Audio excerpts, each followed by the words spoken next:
Hey there, gentle dreamer. How was your day today? Wherever you are in this world, whatever time the clock shows, I'm grateful you found your way here tonight. Tonight, we're going to step away from Earth entirely and float into one of humanity's most extraordinary experiences. What would it actually feel like to walk on the moon? Not the science textbook version, not the documentary facts, but the real, physical sensation of being there. The weight of your body in alien gravity. The texture of ancient dust beneath your boots. The profound silence that wraps around you like a blanket. Over the next hour, we'll take this journey together, step by gentle step. We'll feel what 12 humans have felt before us. The bounce in your legs as you learn to move in 1/6 gravity.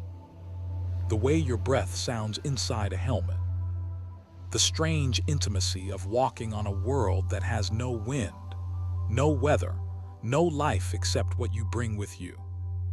I'd love to know where you're listening from tonight. Drop a comment below with your location and the time. It's always wonderful to see how this curiosity about the cosmos connects us across time zones and continents. The visuals are here if you want them, but feel free to close your eyes. Let your imagination do the walking. If you find peace in these gentle explorations of space and science, a like or subscribe helps me reach other curious minds who drift off to sleep wondering about the universe. Your support helps HypnoScience grow. Now, let's begin our lunar walk. The countdown has finished. The rocket has fallen away. You're floating in your lunar module, approaching a gray world that has waited 4.5 billion years for your footsteps. The hatch opens with a soft mechanical sigh. You place one gloved hand on the ladder's metal rung. The universe holds its breath. Your boot hovers for just a moment over the lunar surface. Billions of years of cosmic history stretch beneath you. Meteorites have pounded this dust. Solar winds have swept across these plains. Ancient volcanoes once glowed here in the darkness. And now, in this perfect silence, you're about to become part of that story. Your foot touches down. The sensation is unlike anything you've ever felt. Not the firm resistance of Earth's soil. Not the crunch of snow or the give of sand. This is something entirely new. The regolith compresses beneath your weight like the finest powder.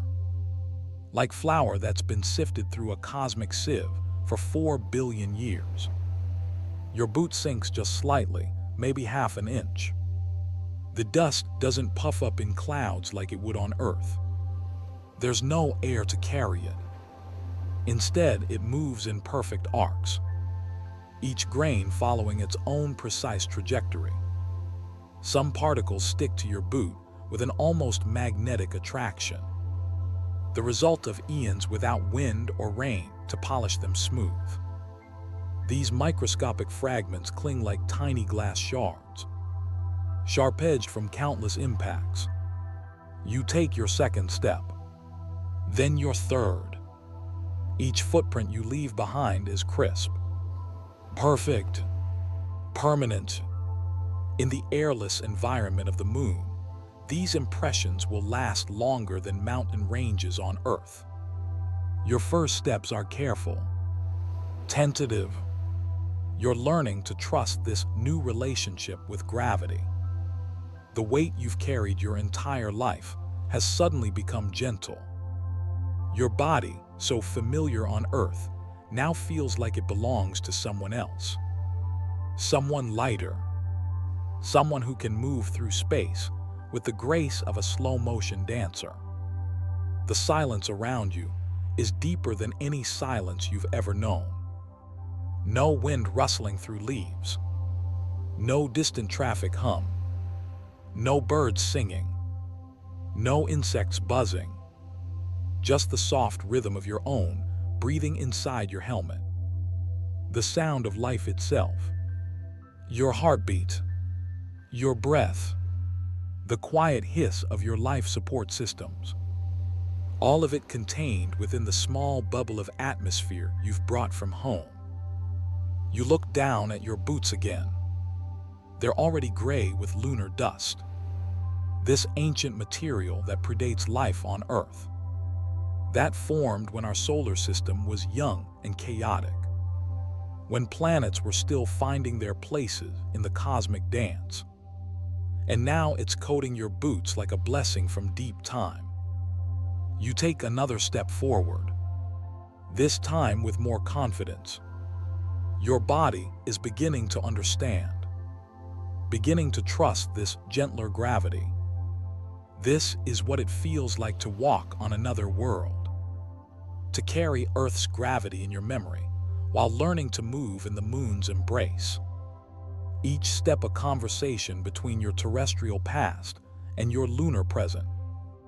A dialogue written in footprints that will outlast civilizations. The dust beneath your feet tells stories.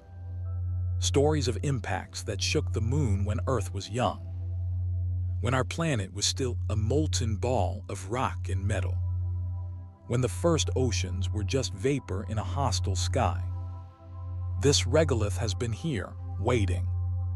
Collecting the history of our solar system, grain by grain. And now you're adding your own chapter. Your own gentle disturbance in this ancient library of stone and powder. You pause for a moment and look around. The landscape stretches in every direction. Rolling hills of gray and silver. Craters large and small pocking the surface like dimples in clay. Some fresh and sharp-edged. Others worn smooth by billions of years of micrometeorite rain. Each one a clock marking time in a world without weather. Without erosion. Without the gentle forgetting that wind and water bring to Earth. Here every scar remains. Every impact preserved. A museum of cosmic violence written in stone. But standing here now, in this moment, the violence feels ancient. Distant. What remains is peace. A profound stillness that seems to emanate from the moon itself. As if this world has spent eons learning patience. Learning to wait. Learning to hold space for the rare visitors who might one day appreciate its quiet wisdom. You shift your weight from one foot to the other. The sensation is strange. Familiar yet alien. Your muscles remember Earth's pull. They expect resistance that doesn't come. They prepare for weight that isn't there. So every movement becomes a small surprise. A gentle reminder that you're no longer bound by the gravity that shaped every step of your life until now. In this reduced gravity, your body wants to float, to drift, to move with the unhurried grace of an underwater explorer. And slowly, you begin to let it. You begin to trust this new dance between intention and physics, between the person you were on Earth and the lunar walker you're becoming. At first, it feels like learning to walk all over again. Your feet are on the ground, but the ground doesn't feel the same. Each step is lighter. Each move feels like it takes too long and not long enough. You lift your foot. It goes higher than you meant it to. You land slower than you thought you would. The moon's gravity is only 1/6 of Earth's. That means you weigh much less here. If you're 90 kilograms on Earth, you're just 15 here. That number means more than just weight. It means everything feels strange. Your body moves the same way it always has. But the result is different. Your muscles are strong, too strong for this place. They push, and your foot lifts off the ground too far. You try to walk like you would at home, but your steps turn into little jumps. At first, it's awkward. You stumble. You swing your arms too fast. They throw you off balance. Even your backpack, filled with air and tools, wants to tip you over. It's like wearing a heavy coat underwater. You try again. This time slower. Softer. You find your rhythm. Not walking. Not running. Something in between. A kind of hopping. A gentle bouncing forward. Each step is a bounce. Each bounce is like being lifted, not pushed. Your legs begin to learn. Bend the knees. Push lightly. Let yourself float. Let the ground meet you instead of chasing it. And there, finally, your body begins to smile.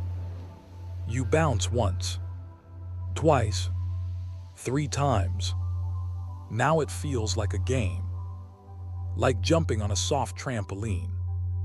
But there's no spring, only space, only the quiet pull of the moon. No wind rushes past, no birds call out, only the soft sound of your breath and the tiny crunch of dust beneath your boots. You feel lighter, freer, but still connected, still safe inside your suit. The suit is your shell. It wraps around you like a second skin, heavy on earth, balanced here. Even its weight feels like part of the dance now. You swing your arm. It moves slow, too slow, like it's underwater. Then your hand drifts, floating longer than it should. Everything is slower here, not because time has changed, but because your body is learning a new kind of time, a new kind of grace. The moon is teaching you, not through words, but through motion, through stillness, through the feel of your own body moving in a world without air. You bend your knees. You leap forward, just a little, but you go higher than you meant to. It takes a moment to come down, and when you land soft, you laugh. Or maybe you just feel like laughing. You can't hear it. Your helmet seals your voice inside, but you feel it in your chest, in your shoulders, in the lightness of your steps. You look behind you. The trail of footprints is strange, each print deep and perfect, like stamps in a gray cake. They look almost fake, too neat, too still. You turn forward again. A small rock lies ahead. You walk toward it. Bounce, bounce, bounce. And when you get close, you try to kick it gently, just to see. It lifts, spins, and floats away in a lazy arc. No dust cloud follows it, just silence. It lands far away. You watch it fall. You realize how far even a small movement can go here. Energy lasts longer. Pushes reach far. The moon doesn't steal your motion. It lets you keep it. You bend your knees again. Push upward. This time, a bigger leap. You rise into the air. For a moment, just a second, you are flying. Not high, not fast, but truly free. Then gravity whispers, and you come back down, softly, like a feather finding the floor. You keep going, moving now with confidence, with rhythm. Each step a slow bounce forward, each movement a lesson. Every part of you is learning. This is how to walk on the moon. You don't rush. You don't fight the strangeness. You let it guide you. You let it teach you a new kind of balance, not between left and right, but between who you were and who you are becoming. Your breath fills your helmet, soft, even, like ocean waves in a seashell. In, out, in, out. It's the only sound that stays with you. That and the gentle thump of your heart, reminding you you are alive. Here, now, on the moon, and you are learning to walk all over again. But this time slower, softer, like a child in a dream, like someone being held by gravity's gentler hand. You pause, look up. The sky is still black, still full of stars that never blink, still silent, still watching. And you keep walking into the gray hills, into the silver quiet, one soft bounce at a time. You stop walking for a moment, let your feet settle into the surface, and look down, really look, at the moon's skin beneath you. Gray, soft, still. It looks smooth from a distance, but up close, it's something else entirely. You bend slightly, let your gloved hand brush the surface, and feel the texture of time itself. The dust is fine, finer than sand, finer than flour, like powdered glass ground by billions of years. It doesn't just sit on the surface. It floats, it clings, it creeps into corners. There is no wind to scatter it, no rain to wash it away, no air at all to move it. So it waits, still, patient, until someone like you comes along. The grains are jagged, sharp-edged, each one a tiny shard of rock, broken not by water but by force, by heat, by violence, by a meteor's crash in the deep, dark past. The moon has no atmosphere to protect it, so every rock that's ever fallen, hit, and stayed. Each impact broke the surface more, ground it down, turned stone into powder, and then into finer powder, until the entire surface became a soft blanket of ancient wreckage. That's what you're standing on now. A graveyard of shattered comets, a field of forgotten collisions. Beneath your boots is not just dust, it's history. You press down gently with your foot. It gives a little, just half an inch, and holds. Your print is clean, crisp, like it was stamped in clay. The ridges of your boot sole are clear. Every groove, every edge, perfect. Because this dust is so fine, it captures everything. But unlike Earth, nothing will erase it. Not for millions of years. There is no wind to blur it, no rain to melt it, no footsteps to follow after yours. Your trail may stay here longer than your name stays known on Earth. That thought makes your next step feel heavier. More important, you're not just walking, you're writing with your feet in a language of dust. You kneel slowly. Watch how the dust shifts. It doesn't move in clouds like on Earth. It falls straight down, like a dancer bowing in silence. Each grain has its own path, each one obeying only gravity. No air to carry it, no breeze to swirl it, just a soft, silent fall. It's oddly beautiful, like the moon is performing for you. A quiet, slow ballet made of stone. You pick up a small handful. Let it rest in your glove.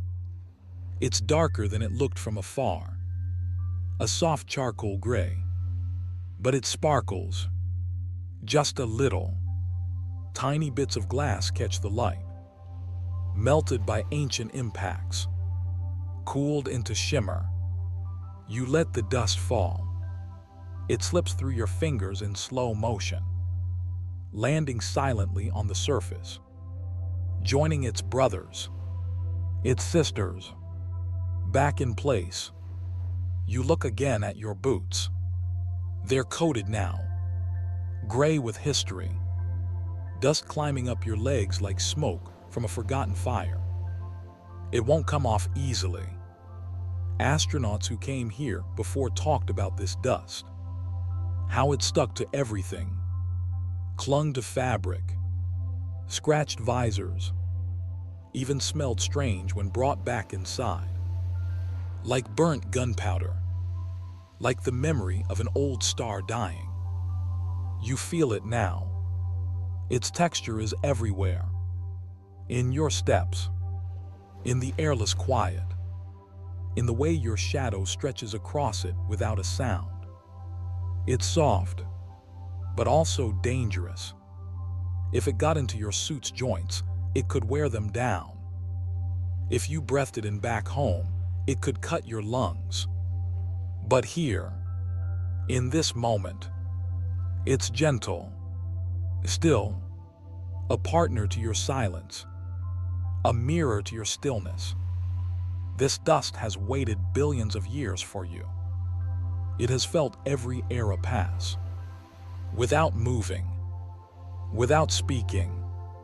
And now, it holds you, like an old friend meeting someone new. You rise. The dust falls again from your glove. One last shimmer, then stillness. You keep walking, leaving behind a trail of soft, gray prints, each one pressed into flower-fine powder, made by time, held by stillness, and witnessed only by the stars. You pause again, this time not to look down, but up, and for a moment, your breath catches in your throat, not from effort, but from wonder. Above you is the sky, but not the kind you know. Not blue, not soft, not shifting with clouds or fading with dusk. No, this sky is black, so black it feels endless, heavy, velvety, like the inside of a deep cave, but filled with stars. So many stars, more than you've ever seen. They shine sharp and steady. No twinkling, no blinking, just cold, clean light. Because there's no atmosphere here, no moving air to bend the light and make it dance. So the stars don't shimmer like they do on Earth. They just shine, pure, still, distant. Some are white, some gold, some faintly blue. Dots of color stitched into the sky like beads on dark velvet. And then you see it. Your home, Earth, hanging above the horizon like a marble painted by gods. Blue, white, alive. It doesn't rise and set here. Not really. From this spot on the moon, it just hangs. Always in the same place. Watching, glowing. You can see its ocean swirling in soft curls. Its clouds brushing against green lands. Storms turning slowly overseas. It's so small from here. So delicate, yet bursting with motion. With weather. With life. A living world suspended in the void. You stare at it, and something deep in your chest stirs. A quiet ache, a distant longing. because everything you've ever known is up there.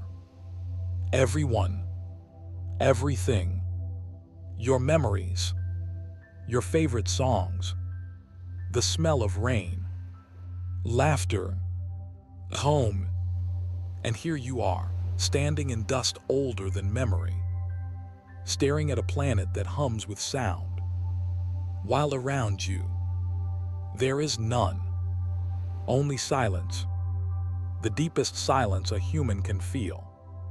No birds, no breeze, no distant rustle of trees or cars or voices. Just your breath, your heart, in that black sky, crowded with stars that do not move. They are ancient, burning across light years of space. And you wonder, how many of them are still burning now? And how many are ghosts, light from stars long gone, still traveling, still arriving, still glowing in your eyes tonight? You close them for a moment. Let that thought settle. Let it float. Let it join the stillness of this place. The moon doesn't speak, but it doesn't need to. Its silence says enough. Its sky tells stories. And Earth, your Earth, glows like a secret, as if it knows something the moon does not. Something about life, about love, about the way rain feels when it touches skin. You open your eyes again and feel small, but not afraid. You feel held by the stars, by the dark, by the soft pull of moon gravity and the gentler pull of your own wonder. The sky will not change. No clouds will come. No storms will roll in. It will stay this way. Night forever, stars forever, Earth glowing like a jewel in the sky. And you, just one small shape on the surface, looking up, listening, breathing, belonging not to one world now, but to two. Earth in your past, moon beneath your feet, and all around you, the stars. You take a step forward, just one, and feel something change. Not inside your suit, but outside, on your arm, or rather on the suit's arm. The sunlight touches it fully now, and though you don't feel it directly, you know it's hot. Not warm, not summer hot, but something else entirely. A deep, steady, burning heat. Because here, on the moon, there is no atmosphere to filter the sun's light, no layer of air to scatter the rays, no soft blue sky to gentle the blaze. Here sunlight is sharp, direct, like a knife made of gold. It falls in a straight line and strikes with full force. Anything it touches begins to cook. Surfaces rise to over 100 degrees Celsius. Hot enough to boil water. Hot enough to burn skin if your suit weren't shielding you. You raise your arm and look at it. The white fabric reflects most of the light, but not all. You know inside that suit, the systems are working hard. Cooling, regulating, keeping you safe in a place that was never meant for life. And then you turn, just slightly, and your other arm slips into shadow. No sunlight, just darkness. And in the space of one step, the heat disappears, replaced by cold, a deep cold, an ancient cold. Not like ice, not like snow. This is the cold of space itself. The kind that doesn't feel cold because there's no air to carry it. But it's there, Waiting. The shaded side of the moon can drop to minus 170 degrees C. Your body would freeze in seconds without protection. Metal becomes brittle. Plastics crack. Anything live stops being alive. But your suit shields you again, insulates you, balances the heat and cold with quiet grace. Even so, you can feel the difference, the contrast, the invisible line between light and shadow. A single step. That's all it takes to go from burning to freezing. And it happens silently, instantly, like magic, or like danger dressed in silence. You look around, notice how shadows fall, how sharp they are. On Earth, shadows are soft-edged, blurry, blurred by the atmosphere. But here, they are perfect, like cutouts. The shadows of your arms, your legs, the tools on your suit. They fall across the dust like shapes cut from black paper. No gradient, no blur, just bright light and sudden dark. You walk carefully now, mindful of those sharp contrasts, because even your visor, gold-coated to protect your eyes, can't soften it all. The sunlight glares off the dust. It reflects off the lander. It bounces from your helmet. And yet, just beside you, is a crater filled with darkness. A black so deep it feels bottomless. No glint, no shine, just the absence of light. And it stays that way. Because on the moon, shadows don't shift quickly. The day here is slow. 2 weeks of light, 2 weeks of night. No sunrise in minutes, no sunset glow. Just the long lean of sunlight sliding across rock inch by inch. You step toward the crater, not into it, just near. The rim is cold. Your visor fogs slightly from your breath. And you wonder, what would it be like to stand there during the full lunar night? 2 weeks of dark, with stars overhead, and Earth barely glowing in the sky. The temperature falling, falling, falling, until even time itself feels frozen. You turn back toward the sunlight. Let it hit your visor again. Let it warm the thought away. And you remember something. This place is not just silent. It's not just strange. It's extreme. It was never meant to be gentle. Not for life. Not for softness. It is beautiful, but fierce. And yet here you are, alive, wrapped in layers of fabric and science and trust, walking a line between two impossible temperatures, and moving forward, carefully, softly, like a visitor in a sacred place. A quiet dance of warmth and chill, of light and shadow, of presence and respect. You are small here, but you are not afraid. You are ready to keep walking, to keep learning, to feel not just the surface, but the story beneath it. You lift your arm, just to scratch an itch that isn't really there. But your hand moves too far, too slow, like it's drifting through honey. You bring it back down. The motion lingers, takes its time. Here, everything moves differently. You walk, but it's not really walking. You bounce, but it's not quite jumping.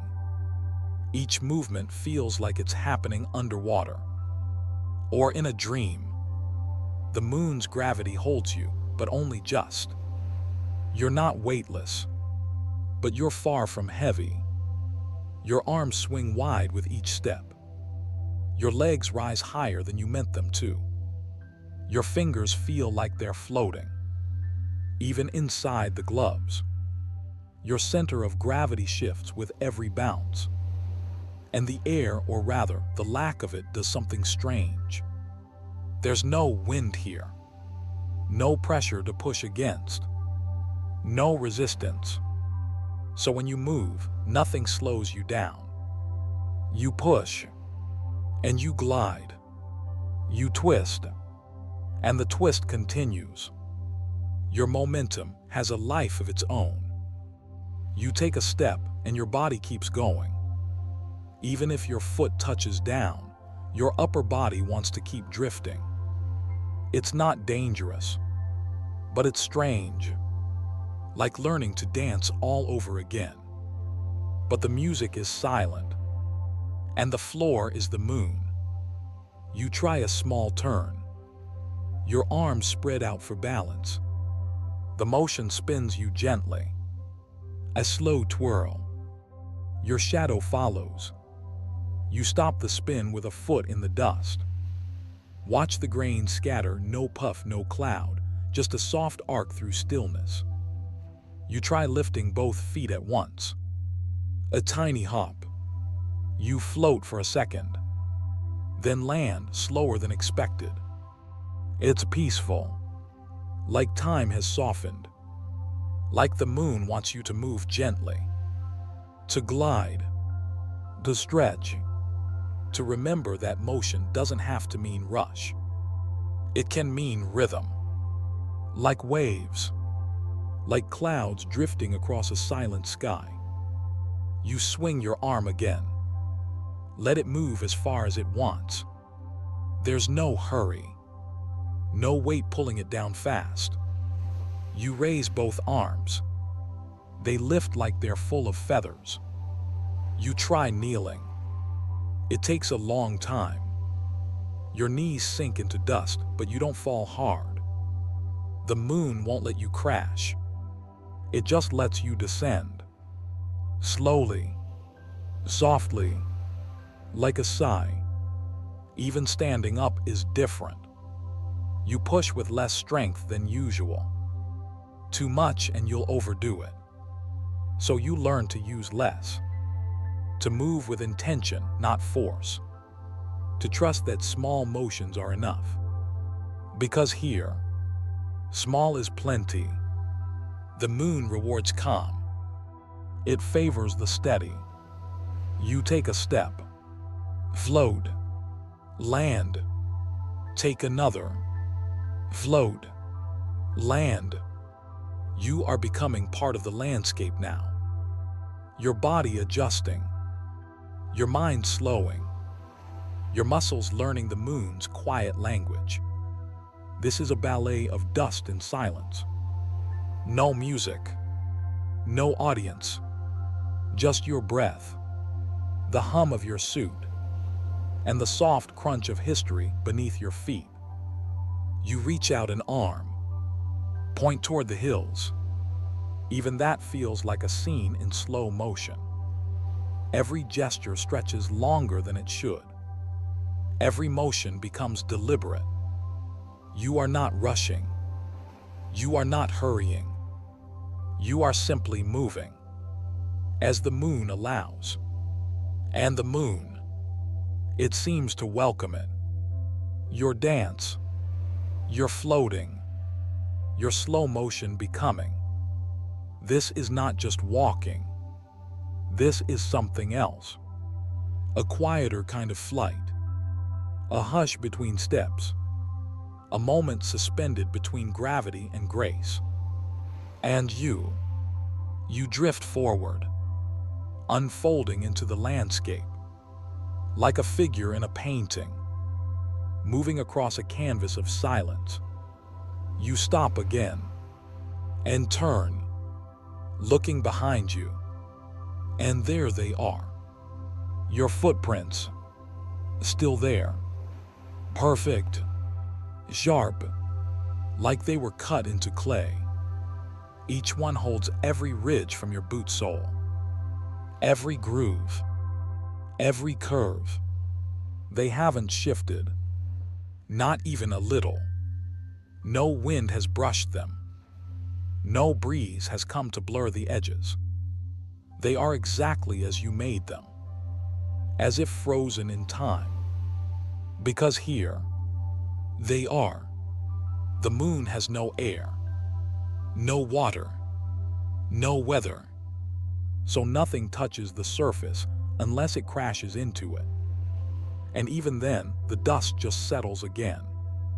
Quietly, carefully, and the marks stay.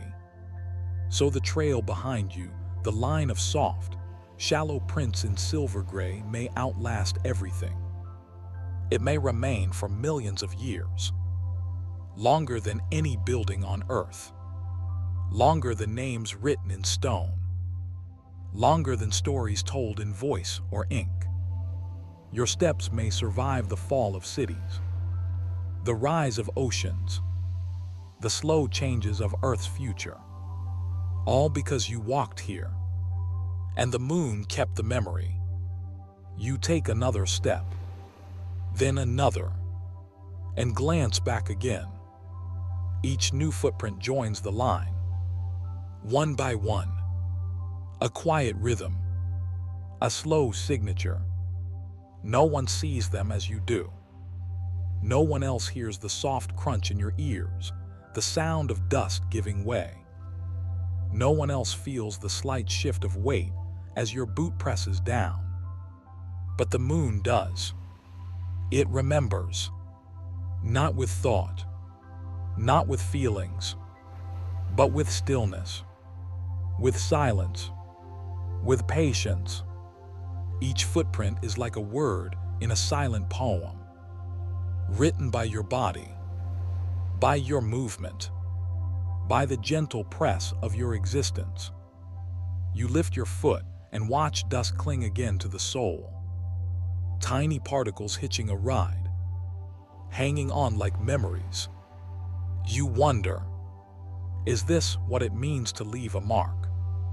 Not to be loud, not to shout, but simply to be present, in the quietest way possible. To walk gently and be remembered by the ground itself. You shift your weight, make a new print, this one beside a small rock. It fits perfectly, like the moon knew you were coming. You keep walking. The prints stretch on, a line across a silver-gray field. Your line, your path. And as you look forward again, you realize you are not alone. Not truly. Behind you, the prints follow. Not like footsteps chasing, but like echoes. Echoes in dust, telling the story of where you've been, what you felt, and how even in silence, even in sleep, movement matters. Presence matters. Each step is soft, but real, and it stays, because the moon remembers, and so do you. You pause again, not to look, not to touch, but to listen. And for a moment you realize there is no outside sound, none, no wind, no rustling, no distant calls, no air at all. Out there in the lunar stillness, sound cannot travel. But inside your helmet, inside your suit, there is sound, a world of it. Soft, close, private. You hear your own breath. Inhale, a steady rising hiss. Exhale, a warm, slow release. It fills your ears. Not loud, not sharp, just constant, like waves breaking on a beach you've never seen. You breathe in again, And this time you notice the echo, not from a canyon, but from within the helmet. A slight bounce of air and sound off curved glass and metal. The breathing system catches your air and scrubs it, sends it back to you. It's the same air you've had all day, over and over, filtered, cleaned, returned. You are in a closed loop, a small, perfect circle of breath. In, out, again, and again, and again. Your breath becomes a lullaby, the same song every few seconds. A steady, reassuring. You close your eyes for a moment. Let the sound carry you. Back on Earth, breath is quiet. It slips through noses and mouths unnoticed. But here, every inhale is a presence.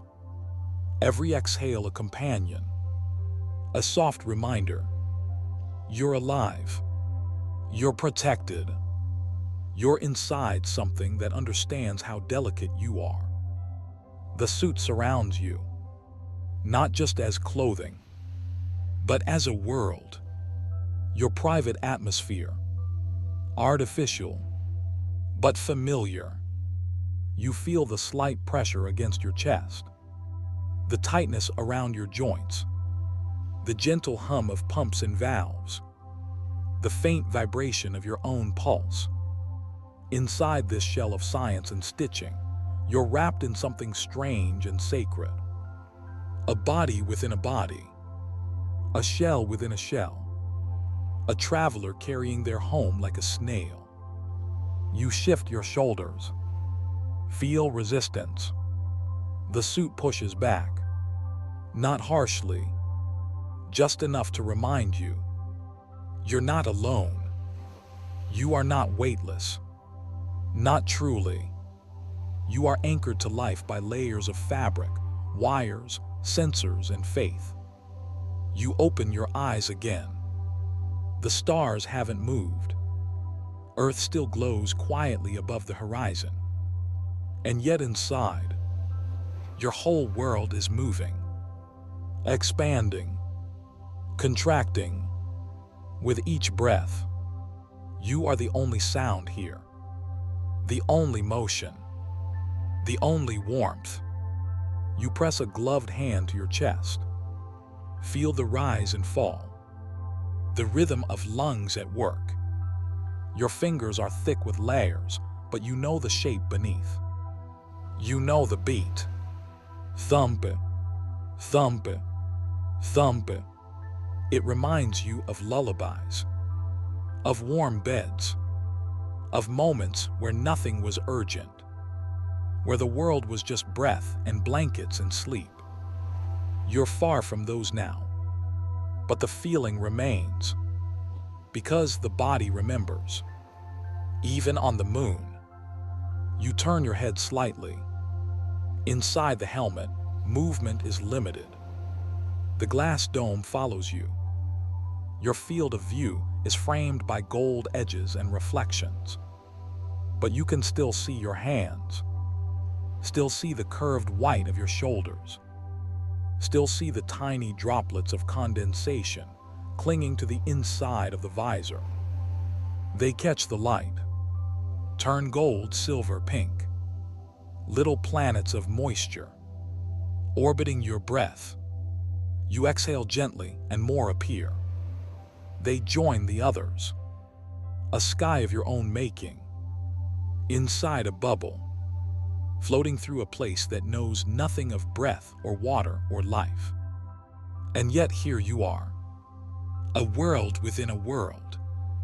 Breathing, being, belonging. The connection is strange and deep, because in this moment, you feel both completely safe and completely alone. No voices. Not now. No chatter from mission control. Just the hum, the rhythm, the intimate sound of your own existence. It makes you feel small, but not in a bad way. Small like a candle in the dark. Small like a heartbeat in a cave.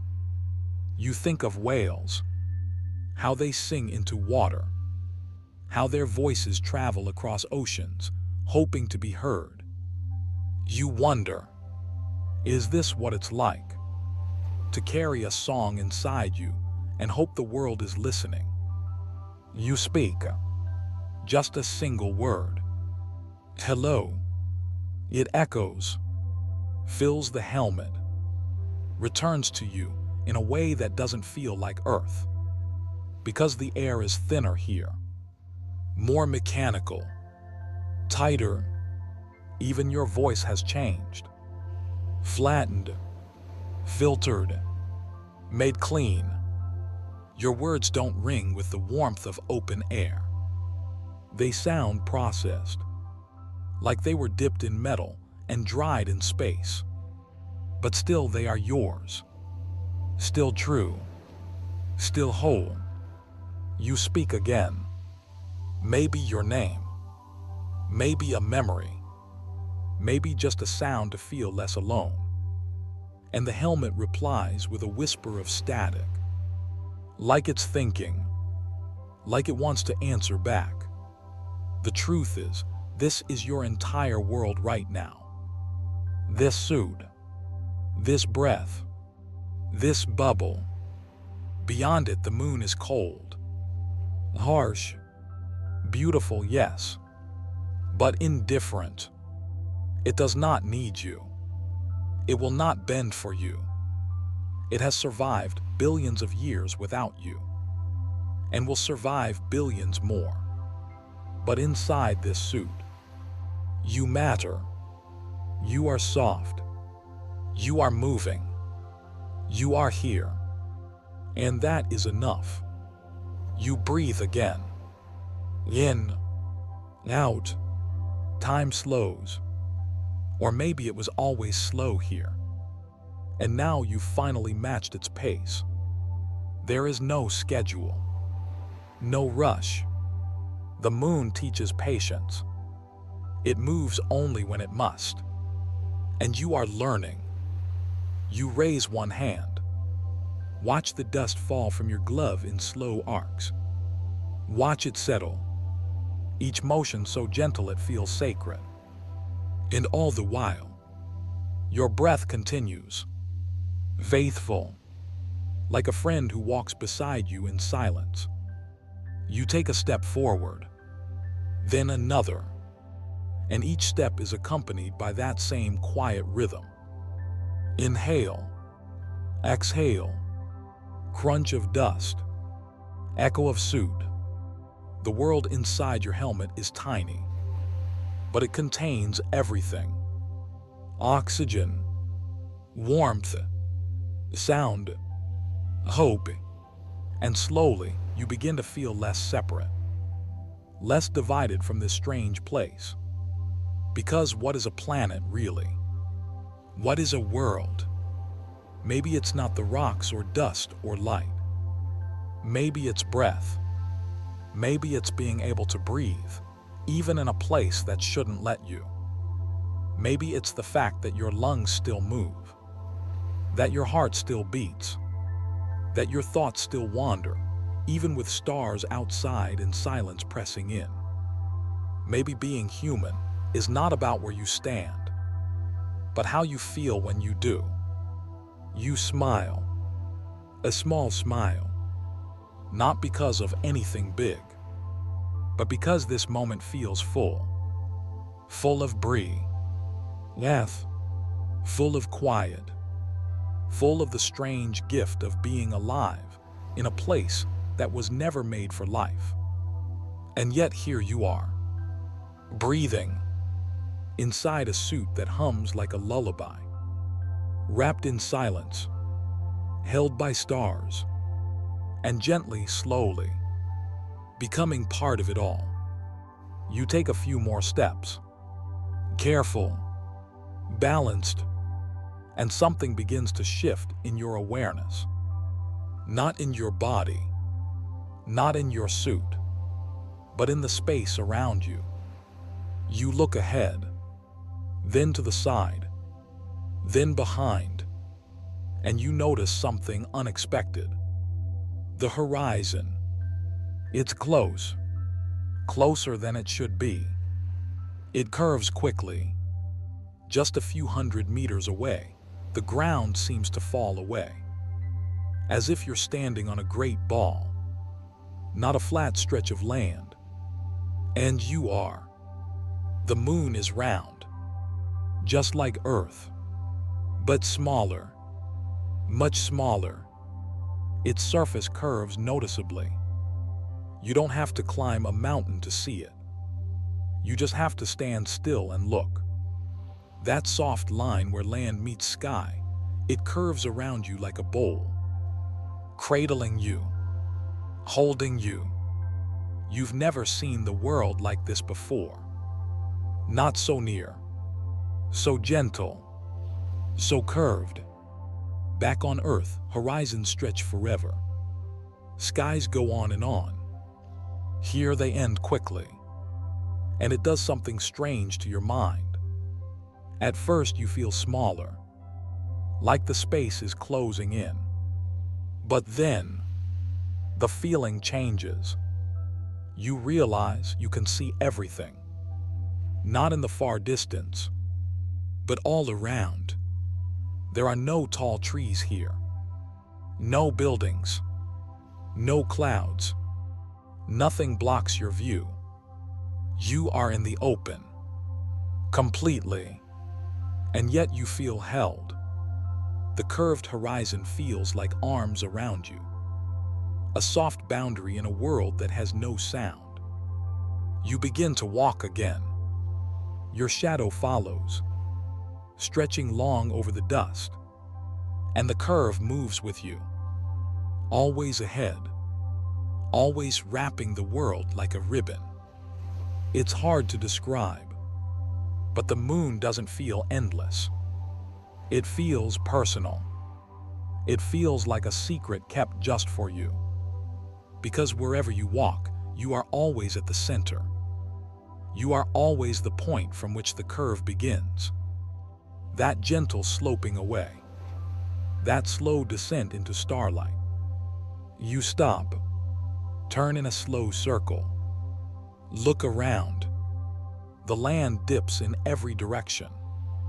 No edges, no walls, no hard stops, just curves. Every crater you see blends into another. Every ridge flows into a basin. Even the shadows curve, bending around rocks like water. And above it all, the black sky, unchanging, and Earth still glowing in the same spot. But it's the ground that holds your focus now. The curve, the closeness. You kneel again slowly. Feel your knees sink into powder. Let your body rest for a moment. And imagine, if you stood on a hill high enough, you could see your own landing site. You could trace the path of your footprints.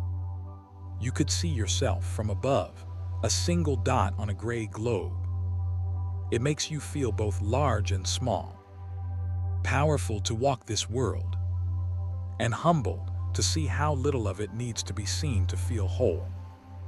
You rise again, turn your head, and find that the horizon has followed. It always does, because you are always at its center. It never runs away, never shifts. It simply bends around you. You take a few steps toward it, but it stays the same. Always the same distance. Always that quiet dip into forever. You think of ships at sea, of the way Earth's horizon curves, but slowly, barely noticeable. Only over great distances. Only with tall sails or long shadows. But here, the moon doesn't wait to show you. It shares its shape right away. Without hesitation, without pretense, you keep walking. and the land ahead slopes down. Not steep, not sudden, just a soft roll into the unknown. And as you move forward, something happens in your chest. You feel closer to things. Not farther, not adrift, but connected. To the dust, to the rocks, to the quiet arc of the land. It's strange. On Earth, big spaces can feel lonely. Wide fields, empty roads, endless skies. But here, the moon makes space feel gentle. It doesn't press down. It doesn't sprawl endlessly. It folds around you, tucks you in, like a blanket made of silver and time. You think of caves, of being underground, wrapped in stone. But this isn't dark or cold. It's bright, silent, open, and yet intimate. You bend again, touch the ground, let the dust rise and fall. Then look up, look out, at that curved line where land meets nothing. And you ask yourself, why does it feel like this? Why does it feel comforting? Maybe it's because you know just over that curve, the world continues. But not too far, not too lost. The moon is small enough that you feel like you could know it. All of it. Walk it. Map it. Remember every dip and rise. It's a world you could learn by heart. Not like Earth, too vast, too wild, too changing. The moon is constant, still, predictable, and in that there is peace. You start moving again. Bound step, soft crew, NCH, shadow bending, suit humming, and still the horizon curves. Never flat, never far, just there, always there, like the edge of a dream that follows you home. You stop once more, just to breathe, just to feel. Let your arms hang loose. Let your head tilt back. Let your eyes trace the arc of the land. And for a long, quiet moment, you don't move. You just exist. Inside the bowl of a crater.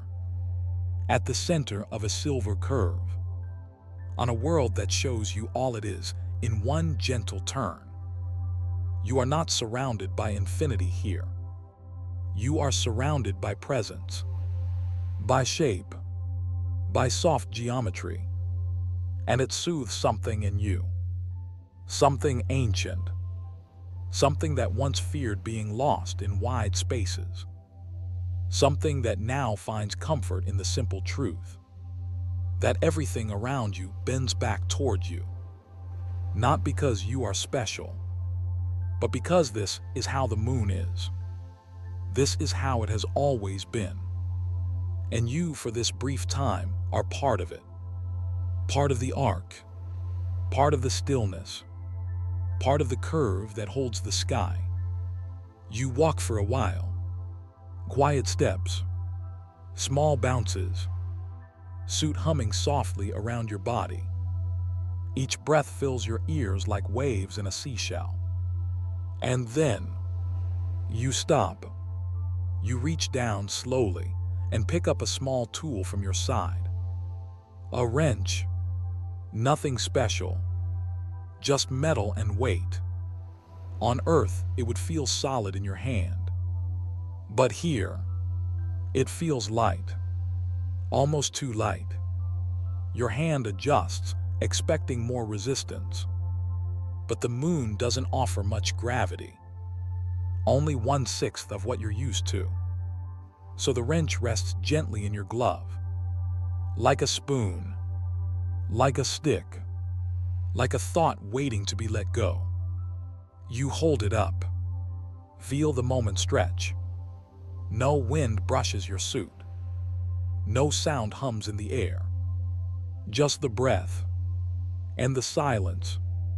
You pull your arm back slowly, then swing it forward gently and let go. The wrench leaves your hand like a whisper. Not fast, not hard, just enough. It arcs into space. Not up, not down, but forward. And you watch, eyes wide, body still. The wrench sails, not like it would on Earth. No wobble, no air resistance, no drag, just motion, pure motion. A long, perfect curve across the black and silver landscape. Like a comet in slow motion. It rises, then begins to fall. Not because the air pulls it down, but because the moon still holds it. Lightly, tenderly, it falls in silence. No whistle, no rustle, just movement through vacuum. And when it lands, it does not thump, it does not bounce. It settles, soft, like a bird folding its wings. A tiny puff of dust lifts, then falls again. Every particle follows its own path. No swirls, no clouds, only graceful arcs. You take a step toward where it landed.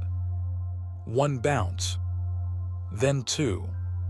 The footprints behind you stretch in a soft, curving line. The ones ahead still to be made.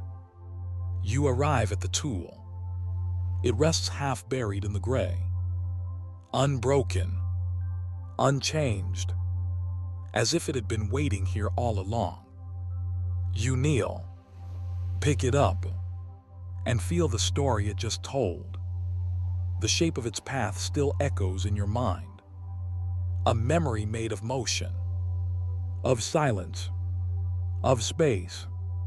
You think again. This time a rock, just a small one.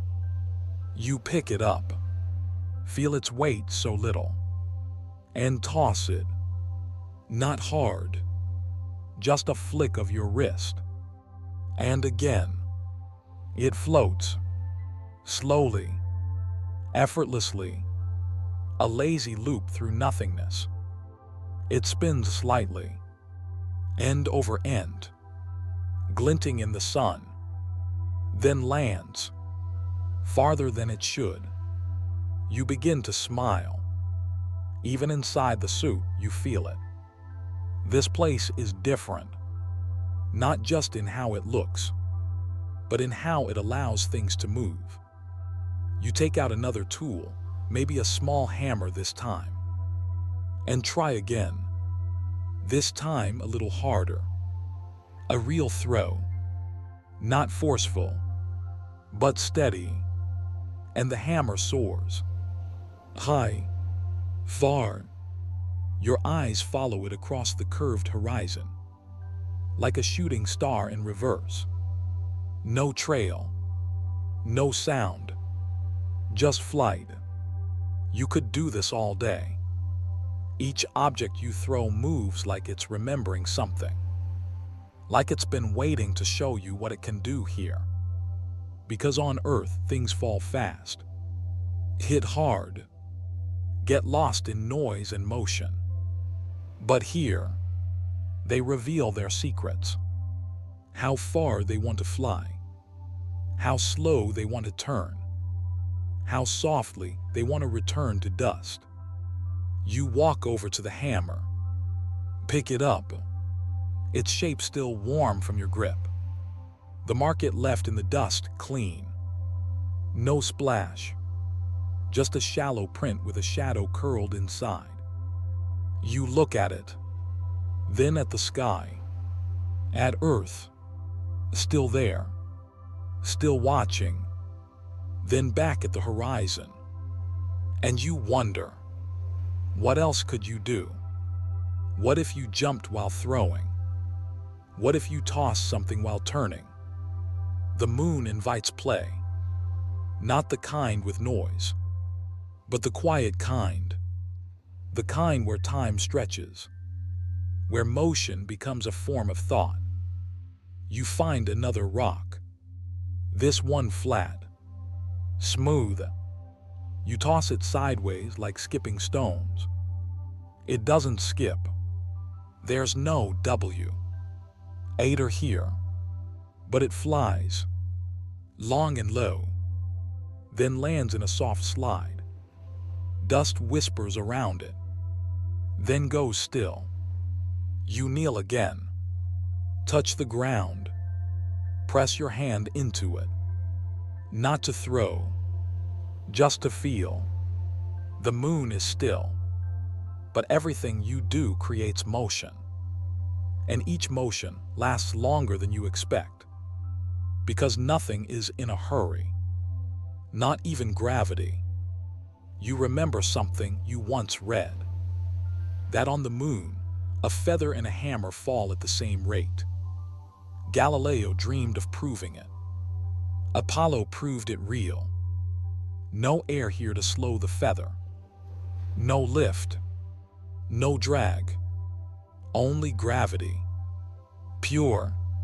Simple. Fair. You pick up the hammer again. Let it rest in your hand. Then hold out your other arm.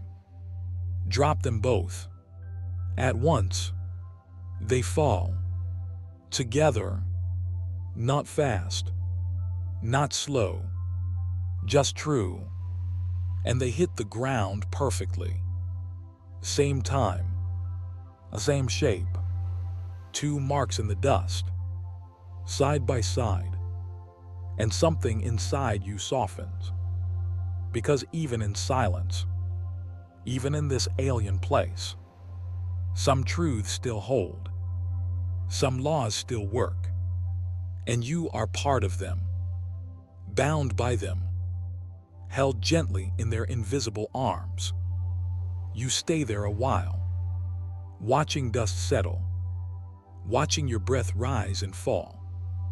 The tools at your side, the rocks in your path, and the curve of the moon holding it all. You reach for another object. Don't even care what it is now. Just something with shape, with weight. You toss it again, and again, and again. Each throw a question, each arc an answer, each landing a hush. The moon is quiet, but it speaks in motion. You just have to watch. You take a few steps forward, and something catches your eye. Not a shape, not a movement, but a shimmer, a shift, a feeling of light. The sun is still above you. High, sharp, unblinking. There are no clouds to soften it, no atmosphere to scatter it. It simply shines. Direct, pure, and with every step, you begin to feel its presence more. Not warmth, your suit protects you. Not glare, your visor filters that. But brightness. So much brightness. The surface ahead is glowing. Not like a lamp. Not like a flashlight in a dark room. But like paper under a magnifying glass. Every grain of dust seems to reflect.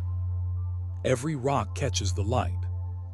Even your footprints shimmer along their edges. The moon is gray, yes. But here in this light, it feels white. Silver. Bleached by starlight. You squint just a little. Even with your visor down, your eyes want to adjust. But there is no adjustment. No dimming sky. No shade. Only the light. And the shadows. Because here the shadows are not soft. They are sharp. They are black. Not dark. Not gray. But deep. empty, without color, like holes in the world. You look at a rock. Its sunlit side is blinding. Its shadow side is gone. Just a void. No blur between them. No slow fade. Just brilliance. Then black. It's strange. Unnatural. Like someone sliced the world in half with a blade of light. You walk closer to the rock. Watch your own shadow join it. Your body casts a shape across the ground. Long. Precise. It doesn't fuzz at the edges. It's perfect. Like a silhouette cut from paper. You wave your hand. The shadow copies you exactly. Every finger. Every movement. You've never seen your shadow like this. Not so true. Not so fast. On Earth, light is scattered by air. It wraps around things. It bends. It softens. But here, nothing bends. Nothing softens. Light falls in lines. Straight. Unstopped. Unforgiving. And shadows fall in silence. You walk into one now. Not far. Just a step. From a sunlit slope into a crater's rim. The change is instant. The light is gone. You are not blind, but close. Inside your suit, your systems adjust. Lights flicker on near your helmet. Help your eyes. Help your path. But still, the change is startling. Like stepping into ink. You reach out and touch the ground. It's colder here. Your sensors confirm it. The sun's heat vanishes in shadow. Because there's nothing here to hold it. No air to trap it. No wind to carry it. Heat on the moon lives only in light. And when the light leaves, so does the warmth. You kneel down. Feel the drop in temperature through your suit. Still safe. Still stable. But real. The line between light and dark on the moon is more than just brightness. It is a border. A gate. Two worlds divided by a single step. You step back into the sun. And again, the world explodes with light. It pours across the surface. Bounces from rock to dust. Catches in the curve of your visor.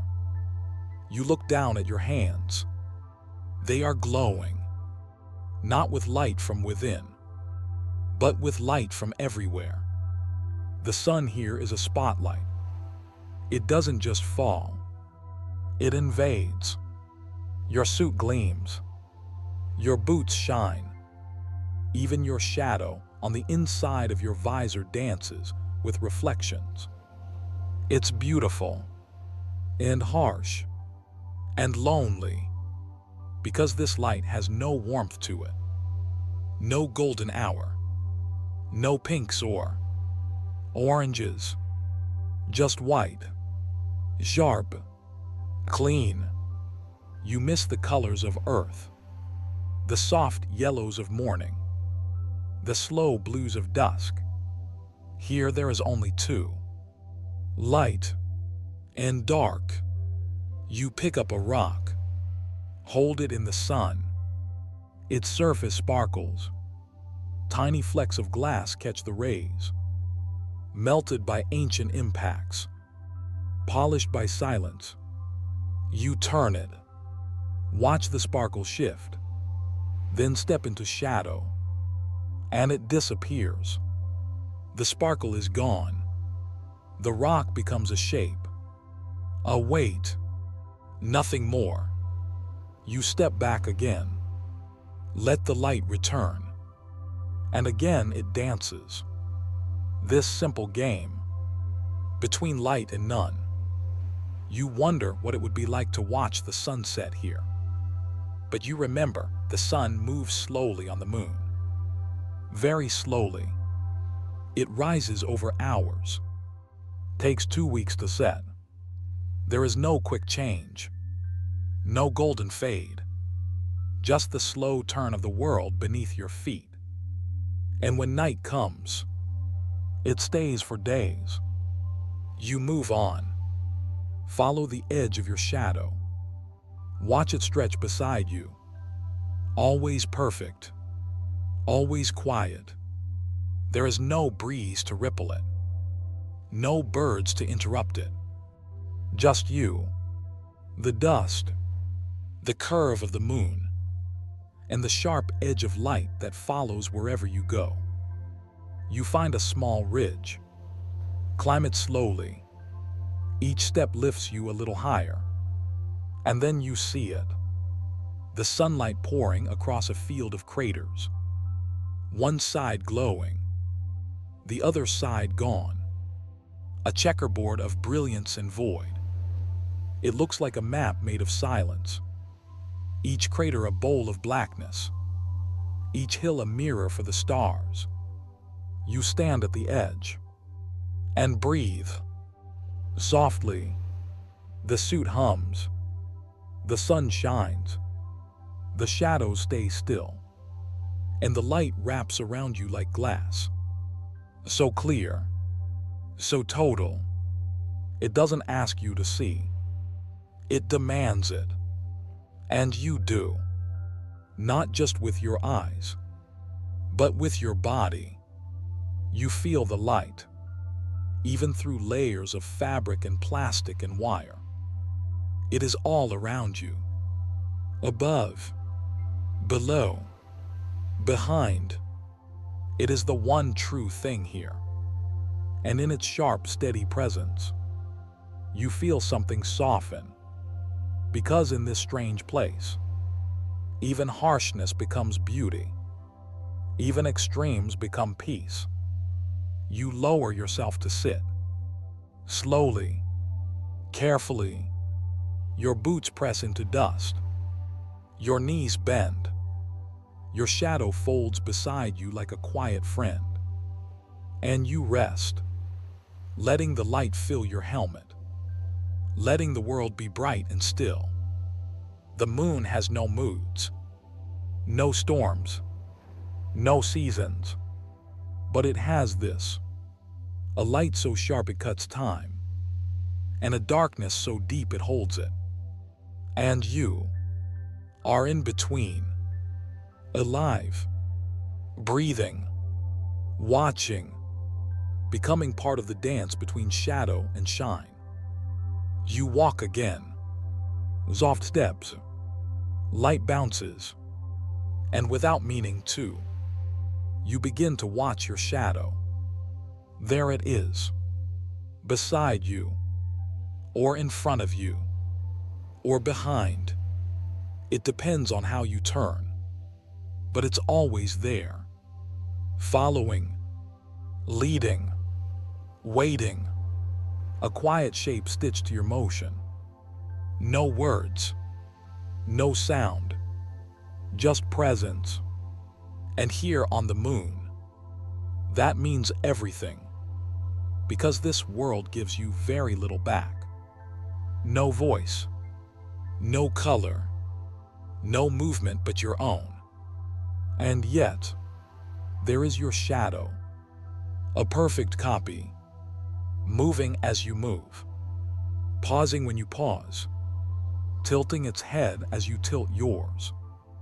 It doesn't flicker. It doesn't soften. It doesn't stretch and shrink with the play of clouds.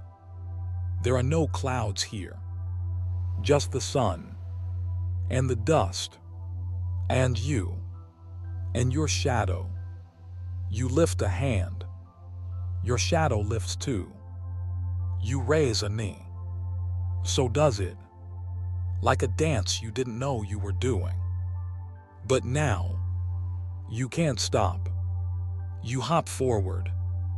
It floats beside you. Lands when you do. You wave just to see. And it waves too. Perfect timing, perfect shape. You kneel, it folds. You rise, it follows. You take a moment to sit on a nearby rock, resting, and it rests with you, drawn long across the dust. A soft dark twin. It looks like you, or maybe not. The suit is bulky, the helmet round. Your shadow could be anyone, could be no one, but still it's yours. Your echo in light, your proof that you are here. Because in this silent place, no one sees you, no one hears you. Only the moon watches, and your shadow tells you you exist. You are real. You move. You matter. You remember once on Earth. Shadows used to shift. With the wind. With the hour. With the mood of the sky. They danced with trees. With grass. With laughter. But here they are serious. Still, intent. They are not decorations. They are facts. Solid. Clean. Simple. Light means shadow. Presence means outline. There is no mystery. Only motion and its mirror. You stand again. Brush dust from your leg. Your shadow does the same. You turn slowly. Walk in a circle. It wraps around you. Trailing. Curling. Always there. You can't touch it, but you feel it. Not with your gloves. With something deeper. Like memory. Like longing. Like knowing someone's still walking with you. Even if they say nothing. Even if they never will. You remember stories from Earth. Of people talking to their shadows. Of Peter Pan chasing his across a room. Of lost children following them at dusk. Of poets who said the shadow never lies. You believe them now. Because on the moon, your shadow doesn't lie. It moves only when you do. It is made by your presence. It proves your light. You take another step. Feel the dust shift beneath you. See your shadow ripple across small stones. The only thing moving besides you. You are a pair. You and your dark companion. You think of astronauts before you. Did they look at their shadows too? Did they feel this strange affection? This comfort? This low, slow bond? You smile, even if you can't see it. Even if your visor hides it. You feel it. And maybe, just maybe, your shadow smiles too. You move to a ridge. Climb up slowly. And there from above, you watch your shadow grow. It stretches long across the slope. So long it looks like it might touch the edge of the world. It is tall now. Thinner. Still yours. But grander. Like a version of you made of story, not skin. You sit at the top. Let your boots hang over. And your shadow hangs too. Like a tail behind a comet. Like a flag in no wind. It shifts only as you shift. You raise a hand again. It follows. You form a peace sign. It repeats it. You make a heart with both hands. It copies that too. You don't speak. You don't need to. Because in this place, words don't carry. But shapes do. Motion does. And your shadow is fluent. It knows every gesture, every shrug, every thought you wear on your sleeve. You look away for a moment. Just a second. then back again. Still there, still watching, still with you, always with you. And for a moment, that feels like enough, more than enough. You are not alone, not truly. You are in company, even if it doesn't breathe, even if it doesn't blink, even if it's just you again. You lay back now, gently. Let your back rest on the slope. Feel the dust hold you, and your shadow folds beneath, becomes part of the moon. You look up at the sky, still black, still endless, still filled with stars that don't twinkle, and Earth, still glowing, still blue, still beautiful. You whisper something, just for you, just for your shadow. Maybe a name, maybe a song, maybe nothing at all. And you feel heard, understood, reflected, because the shadow doesn't need answers. It just needs you to move, to breathe, to keep being here. You close your eyes. Let the suit hum. Let your chest rise and fall. Let your mind drift. And when you open them again, your shadow is still with you. It always will be, until the sun shifts, until the earth spins, until you leave this place. And even then, the marks it made will remain, long after your boots are gone, long after your words are forgotten. The shape of your shadow, cast in dust, traced in light, pressed into time, it will stay, because shadows, like memory, are quiet, but lasting. And on the moon, where silence is eternal, that is all you need. You shift your weight, just slightly. The dust shifts with you, and inside your suit, you feel everything. Not the wind, not the cold, but the way the fabric holds your body, the way the weight moves with you. Back on Earth, this suit was heavy, nearly 130 kilograms. It dragged at your shoulders, pressed into your spine, made your legs ache after just a few steps. Putting it on felt like sinking into stone. You remember training, how it felt to walk around with this shell strapped to you, how it pressed against your knees, bent your back, how you had to lean forward just to stay upright. But here, it's different. Here, the moon's soft gravity makes everything feel lighter, including this, your second skin. Now it floats with you, not weightless but gentle. It wraps around you like a memory, a careful hug, a fortress of fabric and metal and thread. At first, you notice every part of it.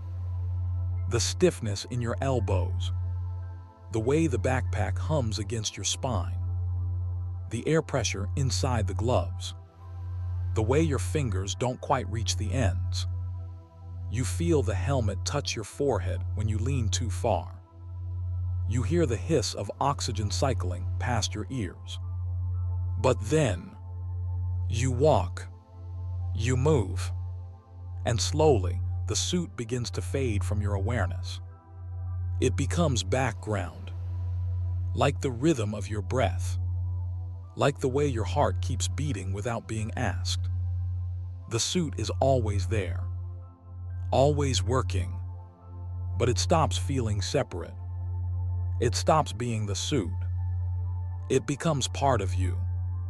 You take a step, feel your hips move, your knees bend, your arms swing just a little slower than you meant, but they still swing. and the suit swings with them. It's bulky, sure, but it's balanced, engineered to carry itself more than you, to float slightly off your frame, to never press too hard. You imagine a turtle. Its shell is it, as shelter, its shape, its identity, not a burden, a truth. You take another step, bounce, land. The soles of your boots compress into the dust. You feel that, even through the layers. Not sharply, but real. There's a softness in lunar soil. A give, like flour, like ancient velvet. And your suit presses down into it, marks it, and then lifts again. You look down at your legs. White, thick, stiff at the joints, but still yours. They move when you move. They rest when you rest. You reach for a tool. The arm bends slowly. The glove opens wide. It takes effort, but not strain. You've learned now slow is better here. Control matters more than strength. And the suit knows that too. It was built for this. For the moon. For silence. For stillness. It is not armor. Not quite. But it protects like one. It shields you from radiation. From micrometeorites. From the deadly vacuum that waits just outside the visor. You think about that sometimes. Just centimeters between you and space. And yet, you're calm. Because you trust it. You've trained in it. Sweated in it. Floated in water tanks that mimic zero-G. And now, you live in it. This suit is your world. It brings you air. Keeps your pressure steady. Maintains your temperature. Even talks for you. Its microphone carries your voice to the stars. Or back to Earth. You press a button at your chest. A quick systems check. Oxygen good. Temperature good. CO2 scrubbers good. It chirps back at you with a soft green light. A tiny voice that says, "You're okay." You reach up. Touch the side of your helmet. The glass is cool. You can't feel your face through the glove. But you know it's there. Warm. Sweaty maybe. Eyes wide, still adjusting to this place. You lean forward. The suit leans too. Like a dance partner. One who never leads. Only follows. Always one step behind. But never missing the beat. You crouch. Slow. Controlled. The knees resist just a little. Like they're remembering gravity differently than you are. Then you rise again. The pistons at your hips hiss faintly. Hydraulics helping you return to standing. This machine was made for you. Not just your size, but your life, your breath, your silence. You walk a little more. Feel the pack on your back shift gently. Inside it, your life support. Batteries, cooling systems, fans, valves, circuits checking circuits, all whispering to each other in coded clicks and pulses. You don't hear them all, but you sense them, like the hum of a refrigerator in a quiet room, like your own heartbeat at night. It's always there, always faithful. The suit protects. The suit listens. The suit endures. You step onto a slope. The moon tilts beneath you, but your boots grip well. The soles are ribbed, patterned for dust.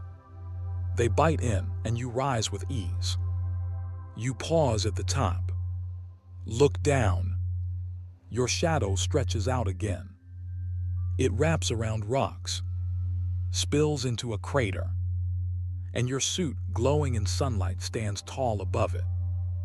The light bounces off every panel, off the visor, off the tiny wires near your knees. You are a mirror in motion, a shape carved from brightness, and yet inside you feel soft. The suit carries strength, but you carry meaning, emotion, memory, hope. It holds the body. You hold the story. Together you walk, and the moon does not push back. It accepts your presence, even welcomes it, with silence, with dust, with space. You keep going. Your legs are used to the rhythm now. That slight delay between intention and action. You think step, and then the suit steps. You think turn, and then it turns. Always with you. Never faster, never slower. Just right. You pause again.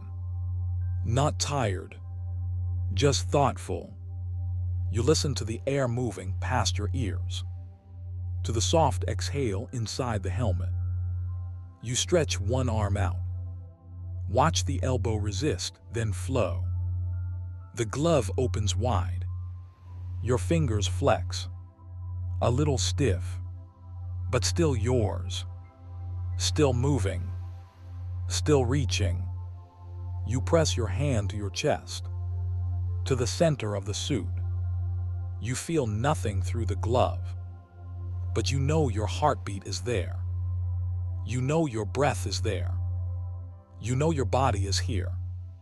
Safe, floating, wrapped in white, wrapped in silence. You look up again. Earth, still there, still small, still home. And you realize something.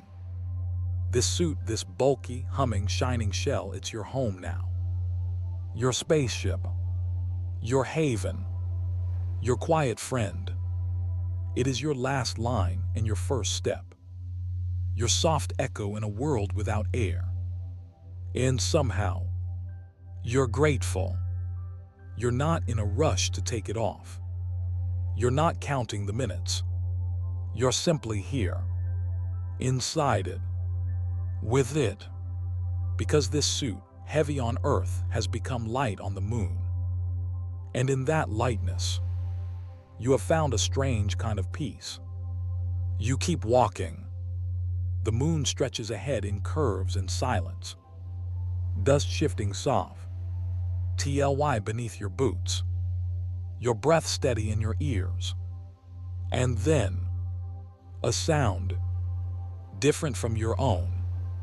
Not the hum of your suit, not the rhythm of your lungs, but a voice, faint, filtered, crackling just slightly.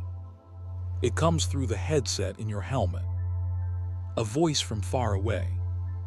A voice from Earth. Status check, it says. Confirm oxygen levels. You're looking good from our end. You pause. Not from alarm. Just to listen. Because this is the first human voice you've heard in hours. And it doesn't sound like it did back home. It's not immediate. Not sharp. There's a pause. A space between their words and your reply.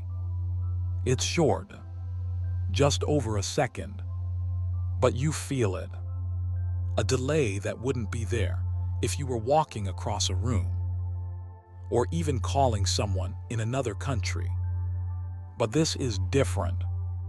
You're not just far from home. You're distant in a way that can't be measured in kilometers alone. You press the button on your chest panel.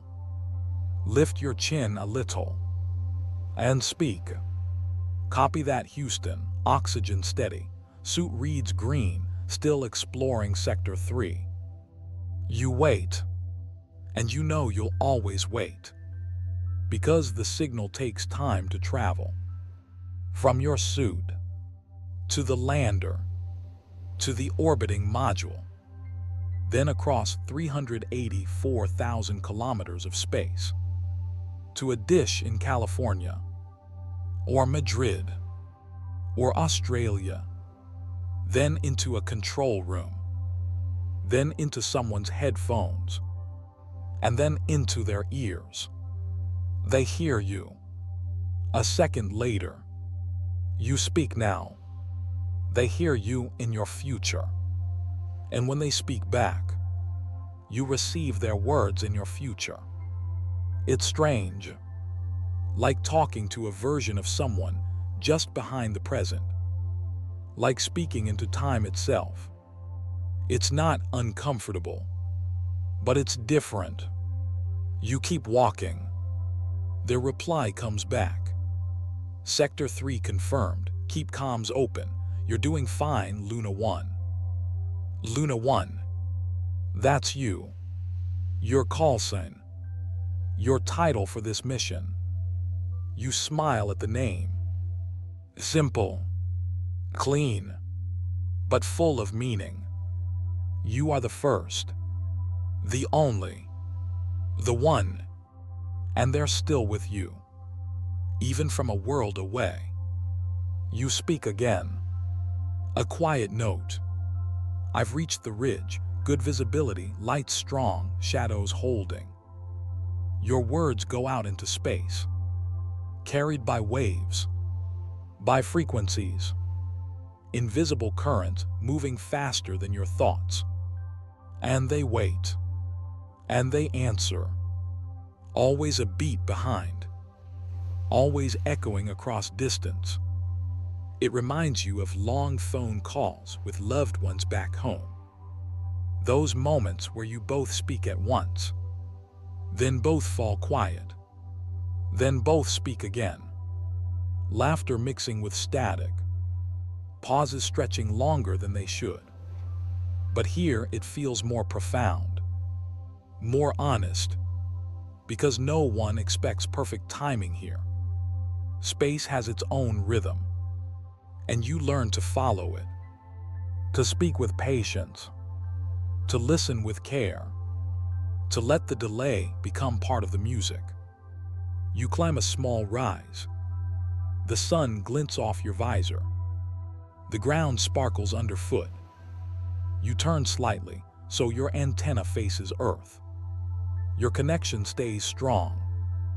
A faint hiss in your ear tells you it's live. You sit. Let your body relax for a moment. Feel the weight of the suit press gently into the slope. Then another voice. A different one. Lighter. You recognize it. A technician from mission support. They speak calmly. Telemetry's clean. Suit temperature optimal. External mic is still recording. You're doing great. You close your eyes.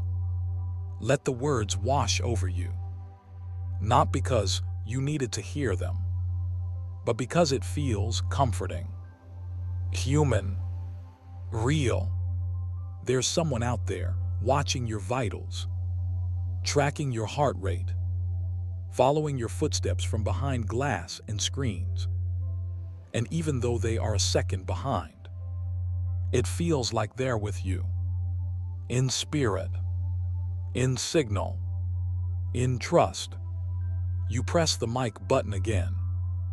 Softly, say, appreciate the check-in, still feeling good, moon's quiet today. You pause, then add with a smile. As expected, your joke floats through space. On Earth, someone might chuckle, might reply with something dry and clever. But not right away. Not here.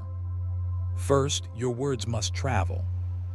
And while they do, You look up again, at Earth, still hanging, still glowing, still spinning with clouds and wind and oceans. You wonder what it looks like from the control room. Are they watching the sky? Can they see the moon right now? Or just a dot on a screen? You breathe deeply. Feel the air cycle. Feel the suit adjust the pressure. Feel the fan near your shoulder shift slightly. And then the voice returns. Copy that. Moon's quiet just the way we like it. You've got 20 minutes until next check-in. 20 minutes. That's forever out here. And yet, nothing at all. You nod even though they can't see you. You've learned to communicate without being seen, without instant replies. You've learned the patience of space, the gentle timing of delay. You know your words have to float before they're heard. Jew, sent like your body has to float before it lands. You stand up again. The suit supports you. You turn toward a nearby crater and take a step. Crunch. Pause. Another step. Each one sending vibrations not into the air, but only into your boots, into your bones. There is no shared sound here, only private ones. And yet, you still feel the link, the voice in your ear, the waiting reply, the soft tether of speech that stretches across the void. You think about how, years ago, communication was full of noise, crackles, buzz, delay long enough to break meaning. But now, it's better, still slow, still spaced, but clear. And when they speak to you, you don't just hear them, you feel them. Because out here, every word matters. There's no chatter, no background, no distractions, only intention, only presence, only the voice of home carried across space. You stop walking again. Let the sun warm your back. Let the earth rest above your shoulder. And say, to everyone back there, thanks for staying with me, for keeping the line open. You wait, not for applause, not for comfort, just to feel what it means to say that, to speak truth into silence, to speak gratitude into vacuum. A few seconds pass. Then the reply. It's soft, simple, almost quiet. Always, Luna One, we're right here with you. And in that moment, you believe it. You're alone, but not lonely. Because across the black, across the stars, across the soft, breathing hush of space, there are still voices, still hands, still people who wait for your words and send theirs in return. You take another step, smile to yourself, and whisper something small, just to hear it, just to send it, just to let the space between be filled with something human. Your voice, your hope, your light. You begin to walk again, slow, measured, each bounce lighter than the one before. Ahead of you, just beyond a dip in the terrain, is a cluster of small rocks. Nothing unusual, nothing large, but something about them draws you in. Maybe it's the way they catch the light, or the way they're spread out, like notes in a forgotten melody. You stop at the edge of the crater. Look down. The slope is gentle. The rocks are scattered loosely at the bottom. Some are half buried in dust. Others rest openly, as if placed by a careful hand. You begin your descent. Not fast. Your boots push softly into the regolith. The fine powder holds, but never pushes back. Each step sends a small spray of dust outward. Tiny arcs. Silent. Shining. You reach the bottom. The rocks lie before you. Gray. Black. Some have flecks of white. Others sparkle slightly in the sunlight, bits of glass, melted by ancient impacts. You kneel. Slowly. The suit groans softly at the knees. Fabric and joints adjusting to your shift in weight. You reach out your hand. It hovers over the first rock. A small oval shape, maybe the size of a lemon. Its surface is rough, cracked, a tiny world in itself. You pinch it between your fingers. Gently, it resists, then releases. You lift it up. Hold it to the light. It's heavier than it looks, but still light. Everything is light here, but what it carries, that's heavier. This stone is old, very old, 4.5 billion years. Older than trees, older than oceans, older than life. When Earth was still molten, this rock was cooling. When Earth's first seas formed, this rock was already silent. You turn it in your glove. Its texture is sharp in places, soft in others. Bits of basalt, maybe anorthosite. You're not sure, but someone will know. Back home, someone in a lab will hold this same stone. They'll slice it thin, place it beneath a microscope, and learn. They'll see tiny crystals inside, trapped gases, clues to how the moon formed, how it cooled, how it changed, or never changed at all. You lower the rock into a collection bag. Zip it closed. Tag it. One of many you'll gather. But each one matters. Each one is a story. You look down again. There's another rock, darker, flatter, almost smooth. You reach for it. This time you use the scoop, a tool built for this very task. Its handle extends from your side. You press a button. The scoop locks. You angle it down. Press gently into the soil. The rock tips, slides in. You lift it. Dust trickles from its edge, back into place, like it's reluctant to leave. You place it beside the first, then mark the spot, not with flags or signs, but with memory, with care. You continue, rock by rock, piece by piece. Some are light as feathers, others press heavier into your palm, but each one feels like time, like silence made solid, like a chapter torn from a book written in stone. You pause after a while. Look up. The horizon curves gently around you. No mountains here, just open land, crater walls, soft ridges. Your shadow stretches across the floor like a seek. ND self, watching, waiting. You stand slowly. The bag at your hip is heavier now. A small weight, but full of meaning. Each step back toward the rim is careful.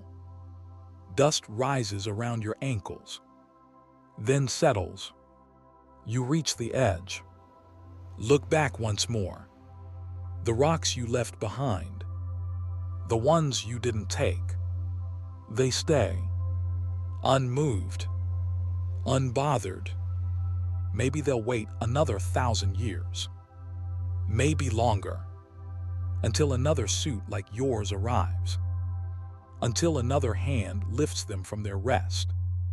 You turn forward. Toward the lander. Toward the path ahead. And keep walking. The rocks in your bag shift slightly. They knock together with a dull, padded clink. Inside your suit, you hear your breath. A slow exhale. A quiet inhale. And you think. You've held pieces of the moon in your hands. Not through glass. Not in a museum. But here. Now. In silence. In sunlight. In the breathless stillness of space. You remember how astronauts before you spoke of this. How the dust clung. How the rocks held secrets. How strange it felt to bend and collect, knowing what they were holding. You understand now. These aren't just samples. They're time. Frozen. Waiting. You stop walking. Reach down once more. This one isn't planned. It's instinct. A flat shard, no bigger than your palm. Thin. Pale. You pick it up. Hold it gently. There's something familiar about it. Like something you've seen in a dream. You brush the dust away with your thumb. It reveals tiny grooves. Lines etched by something long gone. You don't know what they mean. Maybe nothing. Maybe everything. You pocket it. Not in the sample bag. Not with the others. But in a private compartment. Something to remember. Something to wonder about later. You start walking again. Your boots leave clear tracks behind you. Marks in the dust. Just like the rocks left in your hands. One tells where you've been. The other tells where the moon has been. And together, they tell where you are now. Alive. Curious. Wrapped in silence. Carrying the oldest stories in your hands. You pause again. You're standing at the edge of a small ridge. Behind you, footprints in the dust. Ahead, more of the same. Gray land. Crater shadows. Silence. And above, the black sky, sharp and endless. You look up. Earth is still there. Still glowing. Still turning. But smaller now. Like a jewel seen through glass. It's strange. That world so full of life. Of people. Of voices. Of movement. Now floats in your sky like a memory. You stare at it. Let the shape of it press into your chest. And slowly, quietly, the feeling comes.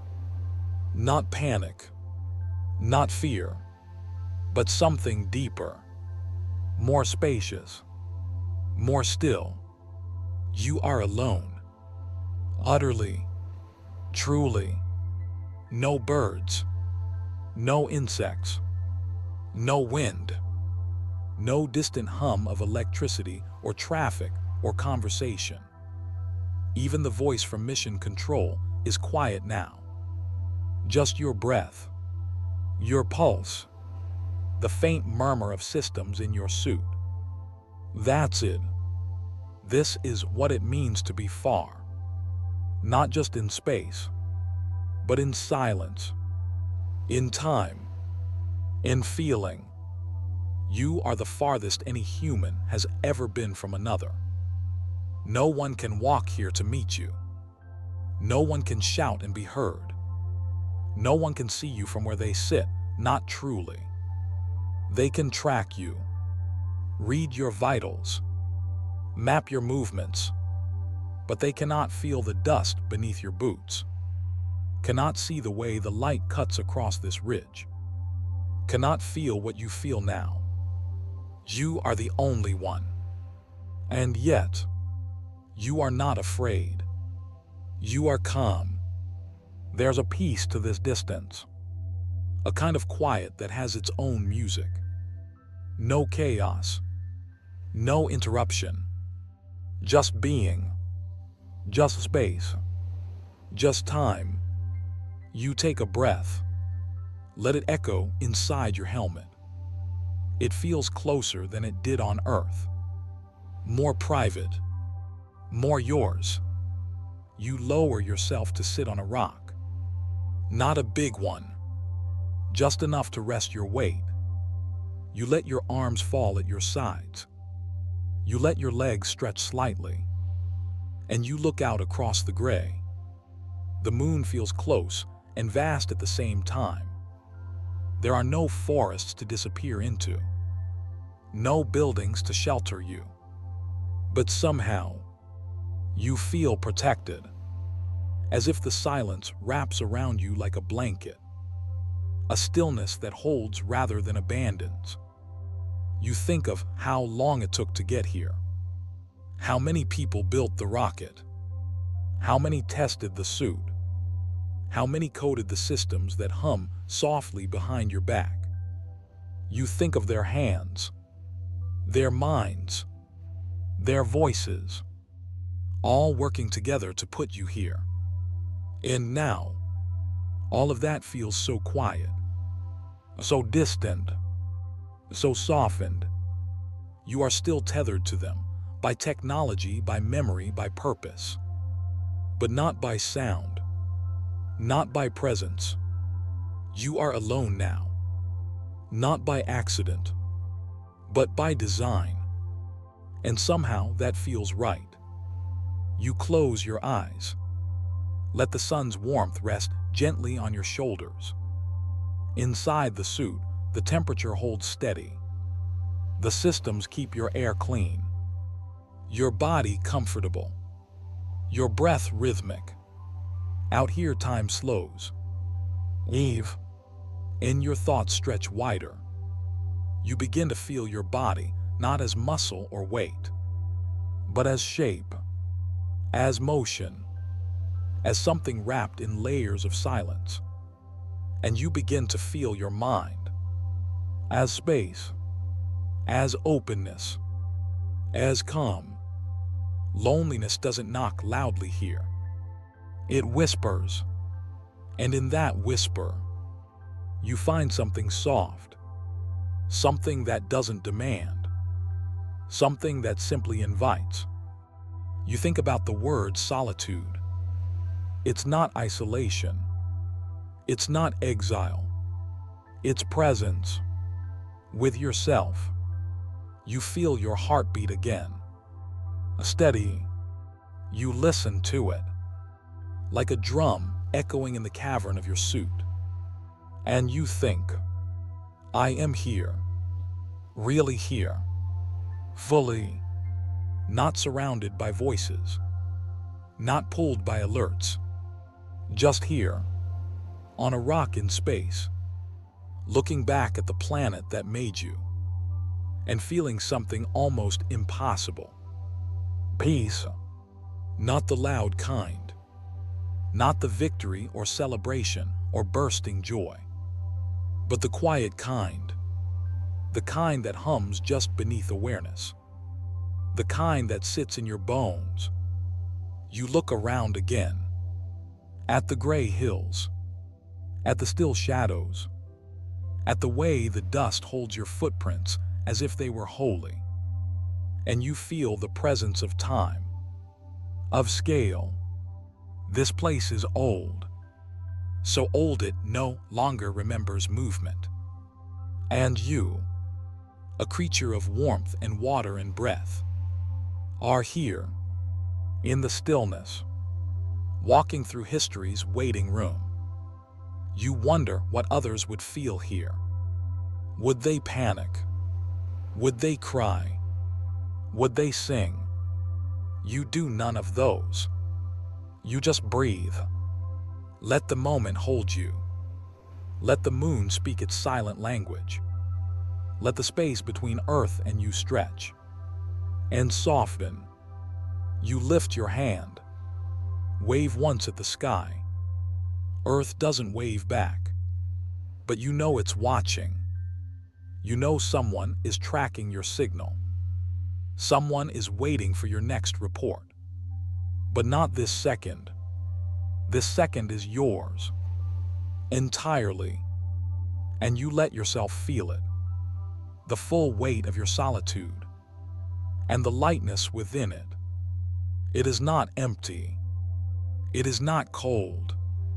It is not cruel. It is vast, and slow, and kind. You sit a little longer. Watch the sunlight shift on the dust. Watch your shadow stretch beside you. It is your only companion here. But it is enough. You are enough. And for now, that's all there is. That's all that needs to be. You're still sitting on the rock, your legs outstretched, your hands resting in your lap. And above you, the sky holds steady. The stars haven't changed. They never do here. Not like on Earth, where they spin with the night. Here they sit, still, eternal. And then you look again, at the one thing that does move. The Earth. It's no longer in the same spot. Not quite. Just a little to the left. You stare. Softly. It's slow. So slow you wouldn't notice unless you were quiet. Still, patient. But you are. You've been watching it for hours now. Letting it drift. Letting it roll. Letting it rise. Because that's what it's doing. Earthrise. Not like a sunrise, fast and golden.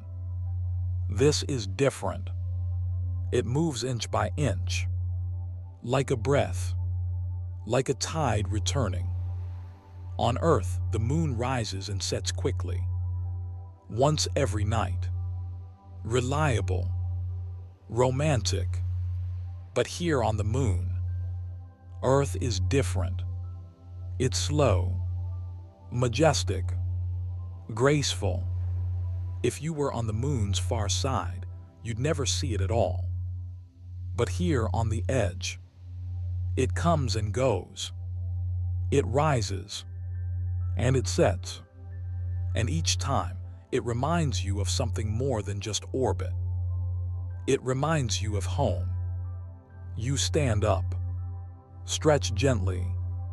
Let the stiffness in your knees melt back into the suit. You turn slowly, following Earth's path. The blue marble hangs low now, touching the curve of the horizon. You watch it rise.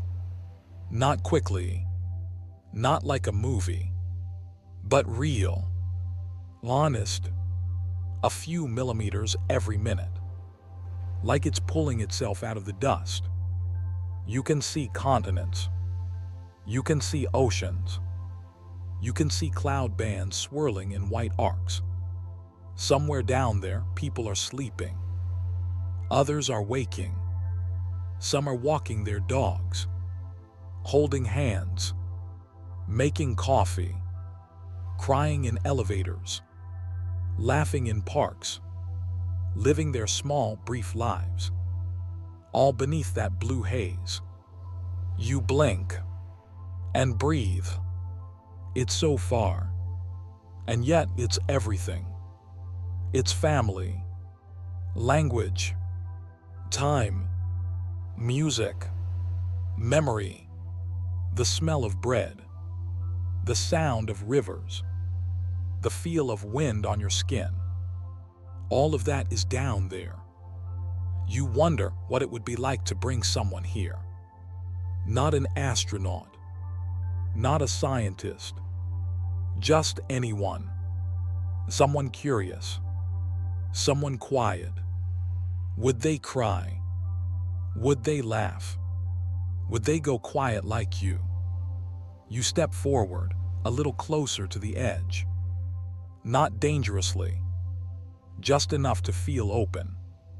And there it is. Earth half risen now. A blue and white ghost glowing against the black. No twinkling, no shimmer, just solid light. Soft around the edges, but steady. It moves a little more. Upward, almost imperceptibly. And suddenly you feel it.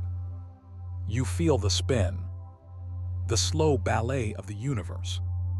Not in your body, but in your sense of place. The moon turning under you, Earth turning in the sky. Nothing is still. Not really. It just feels still. Because you've matched its rhythm. You've slowed enough to see it, to feel it. You sit again, cross-legged this time, your hands on your knees, and you let your eyes soften, the way they do before sleep. The earth continues to rise, a silent tide of color in a world of gray. It pulls something from your chest, something warm, something sharp. You don't name it. You don't need to. It's just feeling. It's just home. You think of everyone you've left behind. Not just friends, not just family, but everyone. All of them. The ones who will never know your name. The ones who will never see this view. The ones who still wonder what it means to be human. To be small. To be distant. To be alive. You think of the people working back in mission control. Their blinking screens. Their coffee cups. Their tired smiles. They're part of this too. Their voices guided you here. Their math placed you in this spot. And now, they're under that blue sky, walking between buildings, moving through air, while you float in dust, wrapped in silence, watching them rise, watching them move across your sky. And you wonder, what does Earth look like from a distance? Not just with your eyes, but with your heart. It looks fragile. It looks bright. It looks quiet. But you know better. It's full of life, noise, chaos, love, war, laughter, chores, sunlight on bedroom floors. All of it happening right now, right under that curved blue shape. You look down at your boots. Dust clings to them again. The moon holds on, even when you leave. You pick up a small rock, feel its texture through your glove, then set it down again. You won't take this one. It's enough to hold it once, to witness it, to let it witness you. You look up again. Earth is almost fully risen now, almost centered in the sky. Still slow, still moving. You imagine it like a clock, turning, ticking, marking time in light and color. And you, a tiny mark beneath it. A person on another world, watching their home move. Not because it has to, but because it does. Always. You exhale. The sound fills your helmet. Warm and close. Your breath fogs the glass for a moment, then clears. And there it is again. Earth, now hanging high, now looking down, now reminding you, you're still connected, even from here, even from dust and silence and shadows. You are still from there. And maybe, just maybe, that means something. You press your glove to your chest. Not for a systems check. Not for science. Just for feeling. Just for grounding. And in that touch, you feel both the moon and the earth. You feel their difference, their gravity, their light, their pull, and in between them, you, a tiny point of life, of wonder, of thought, of sleepiness. You close your eyes again. Let Earth float in your mind. Let it rise. Let it pass. Let it set. Because it will. Eventually. Not today. But soon. And when it does, you'll remember. You'll hold that motion in your breath. In your dreams. In your quiet. Because once you've watched your planet rise, you're never quite the same again. You take a step forward, then another. You're not in a rush. You never are here. But something feels different this time. A slight tilt beneath your boot. A softness where you expected firmness. And then, you shift too far. You feel it instantly. That moment between balance and loss. The edge of motion. The tipping point. You lean sideways. Try to correct. But too late. Your center of gravity, always delicate in this low pull of the moon, slips past the point of return. You begin to fall. And for a heartbeat, there is no fear. Just surprise. Because falling here is nothing like Earth. There's no sudden rush. No downward snap. No jolt. Instead, it's like floating. You tilt. Your shoulder dips. Your foot lifts. Your arms rise, slow and wide, like seaweed in deep water. And the ground does not race to meet you. It drifts up. Gently. Like it's waiting. Like it's patient. You are sideways now. Then horizontal. Your legs lift slightly behind you. And still you're not down. You are suspended. Suspended in a dream. Then, a touch. Soft. Quiet. Your elbow brushes the ground first. Then your hip. Then your chest. Then finally your visor. The dust welcomes you. It gives just enough. Pillowy. Fine. Ancient. You're lying on the moon. Not hurt. Not shaken. Just lower. As if the ground invited you to rest. You laugh. Or try to. Your voice bounces back inside the helmet. A puff of warm breath fogs your visor. You blink it away. And smile. You're fine. More than fine. You're floating even now slightly. Weight pressing just enough to remind you you exist. But not enough to punish you for moving too far. You lift one hand. It rises easily. No stiffness. No pain. You bend an elbow, a knee, and roll slowly onto your back. The stars above you don't blink. The black sky doesn't shift. You lie there for a while, breathing, letting your body remember this feeling. Not just the fall, but the not falling, the softness after motion, the stillness after surprise. You think of children learning to walk, how they fall over and over, and laugh, because falling isn't failure. It's part of the rhythm. Here, you understand that again. Because here, the moon is gentle, even in gravity, even in error. You lift your head slightly. The earth is still in the sky, watching, like a parent from across the playground. You wave just in case, and the motion makes you drift again, just a little. You chuckle. No one sees, but maybe your shadow smiles beside you.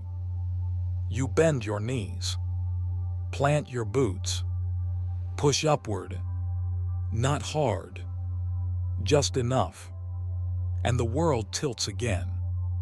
Your back lifts, then your hips, then your shoulders. Your hands press into the dust. It doesn't puff, it just parts.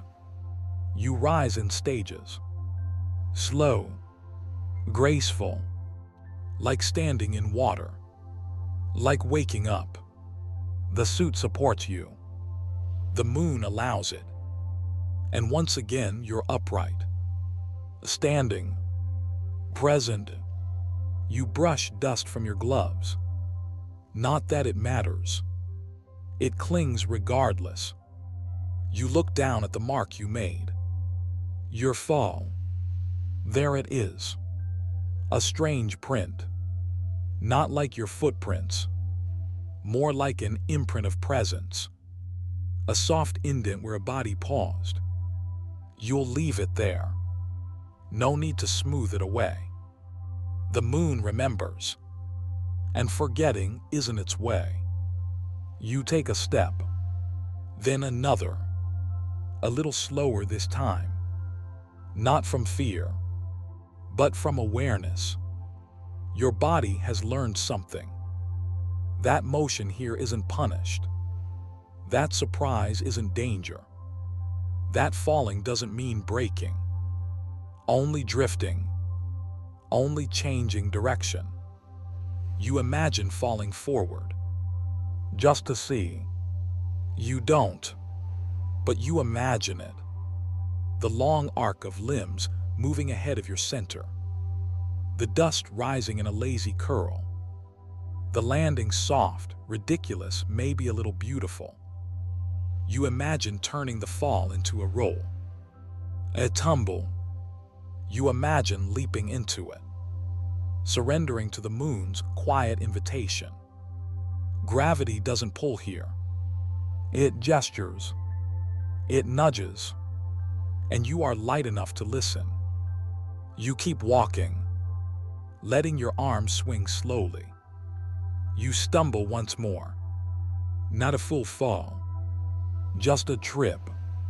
Your toe catches a small rock.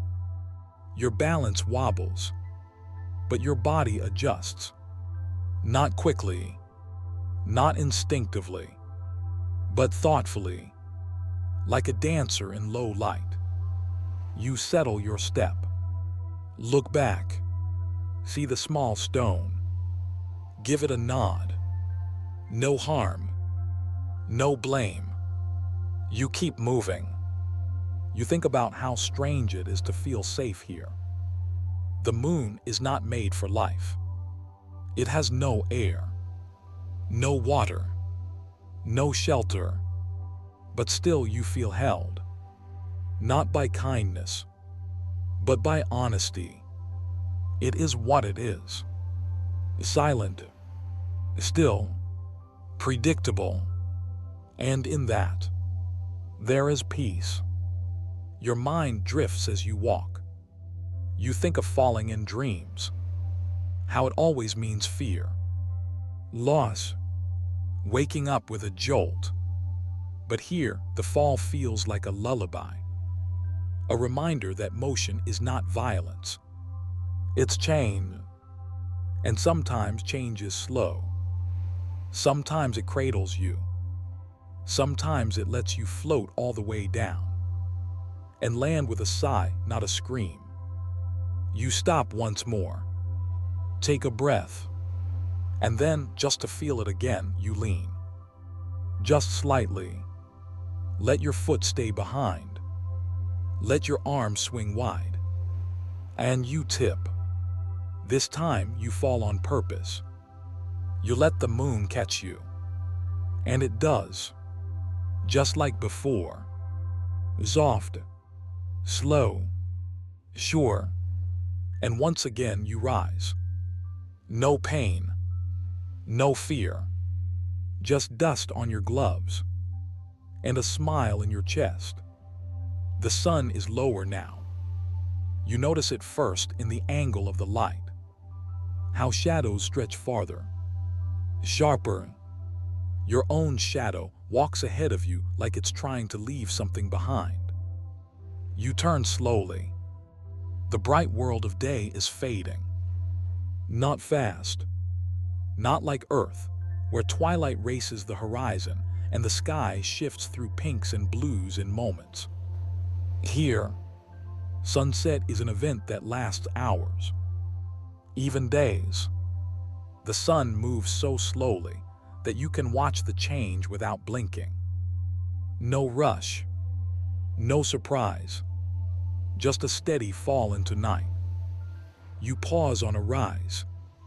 Look out across the land. Shadows nestle deep inside craters.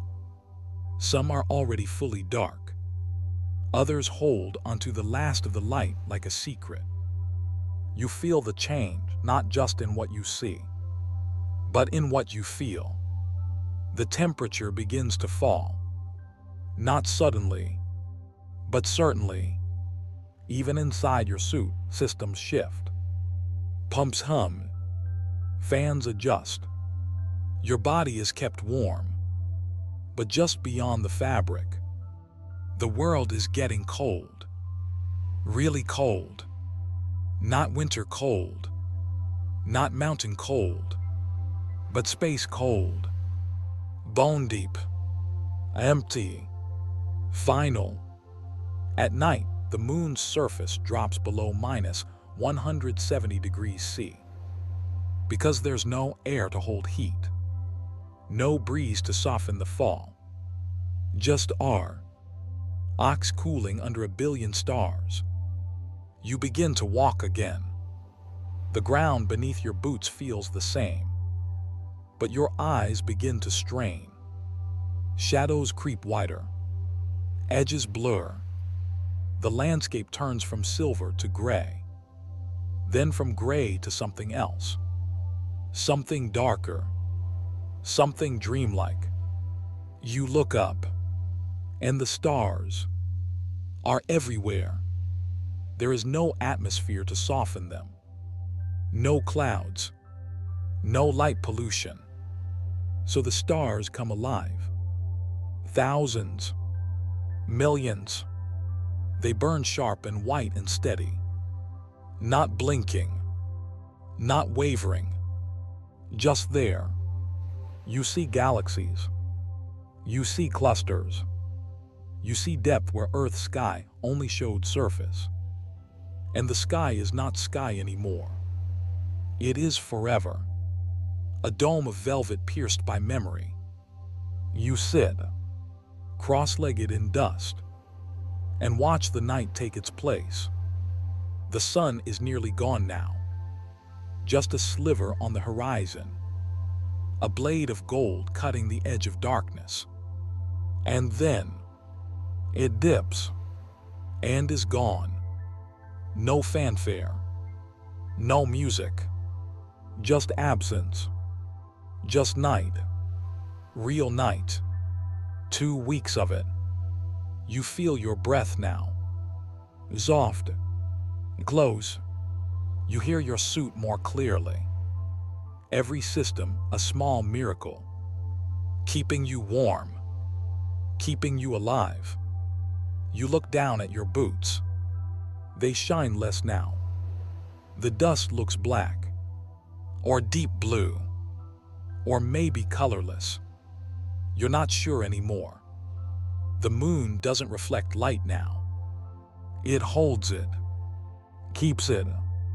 Shares only what starlight touches. You rise slowly. And begin to walk again. Your shadow is gone. swallowed by dark. You miss it a little, but not too much, because now you're walking with the darkness, not against it. You step carefully, each motion slower than before, but not fearful, just aware. Each rock is softer now, each crater edge more hidden, but you trust your footing. You've learned the moon's rhythm. You've learned its hush. You reach the edge of a crater. Look down. It's completely black. A bowl of silence. No reflection. No color. Just the shape of gravity carved into stone. You look up again. Earth is still there. Glowing, but dimmer now. A crescent. As it rotates, it too has entered night. You wonder if anyone's looking at the moon right now. If someone in a field is watching you without knowing. A child. A dreamer. Someone who just needed stillness. You wave again, just in case. Then sit once more. You are not cold, but you are aware of cold.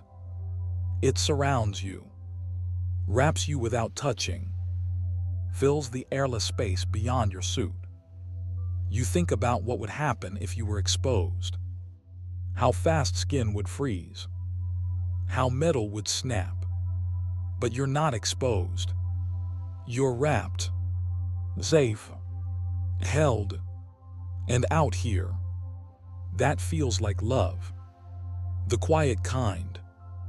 The kind that doesn't warm you with fire, but with presence, with effort. You close your eyes. Let the dark behind your eyelids match the dark around you. The stars are in both places. You feel them in your chest. Tiny bursts of heat and history. You imagine lying down, right here, stretching out in the dust, watching the stars drift slowly overhead. You wouldn't fall asleep. Not really. But your body might believe it. Might begin to soften, to slow. You press your hand into the dust. It gives a little. Even now. Even at night. And then you listen. Truly listen. There is no sound. Not outside. Not beyond your own walls. But there is something in silence. Something alive. The kind of silence that feels full. Like a library after hours. Like a temple no longer lit. You feel like the last candle burning in the universe. Small, but warm, and aware. And the moon, wrapped in night, holds you. Not tightly, just enough. 2 weeks of this darkness await. No sunrise tomorrow. No change in hours. Just slow drifting. Just stars. Just thought. You don't know what you'll do with all that time. But for now, you'll sit and breathe and let the moon teach you about night. Not the earth kind. Not the kind filled with owls and crickets and whispers. But the ancient kind. The kind before dreams. The kind before time. The kind that waits. The rover waits for you. Parked just beyond a shallow rise.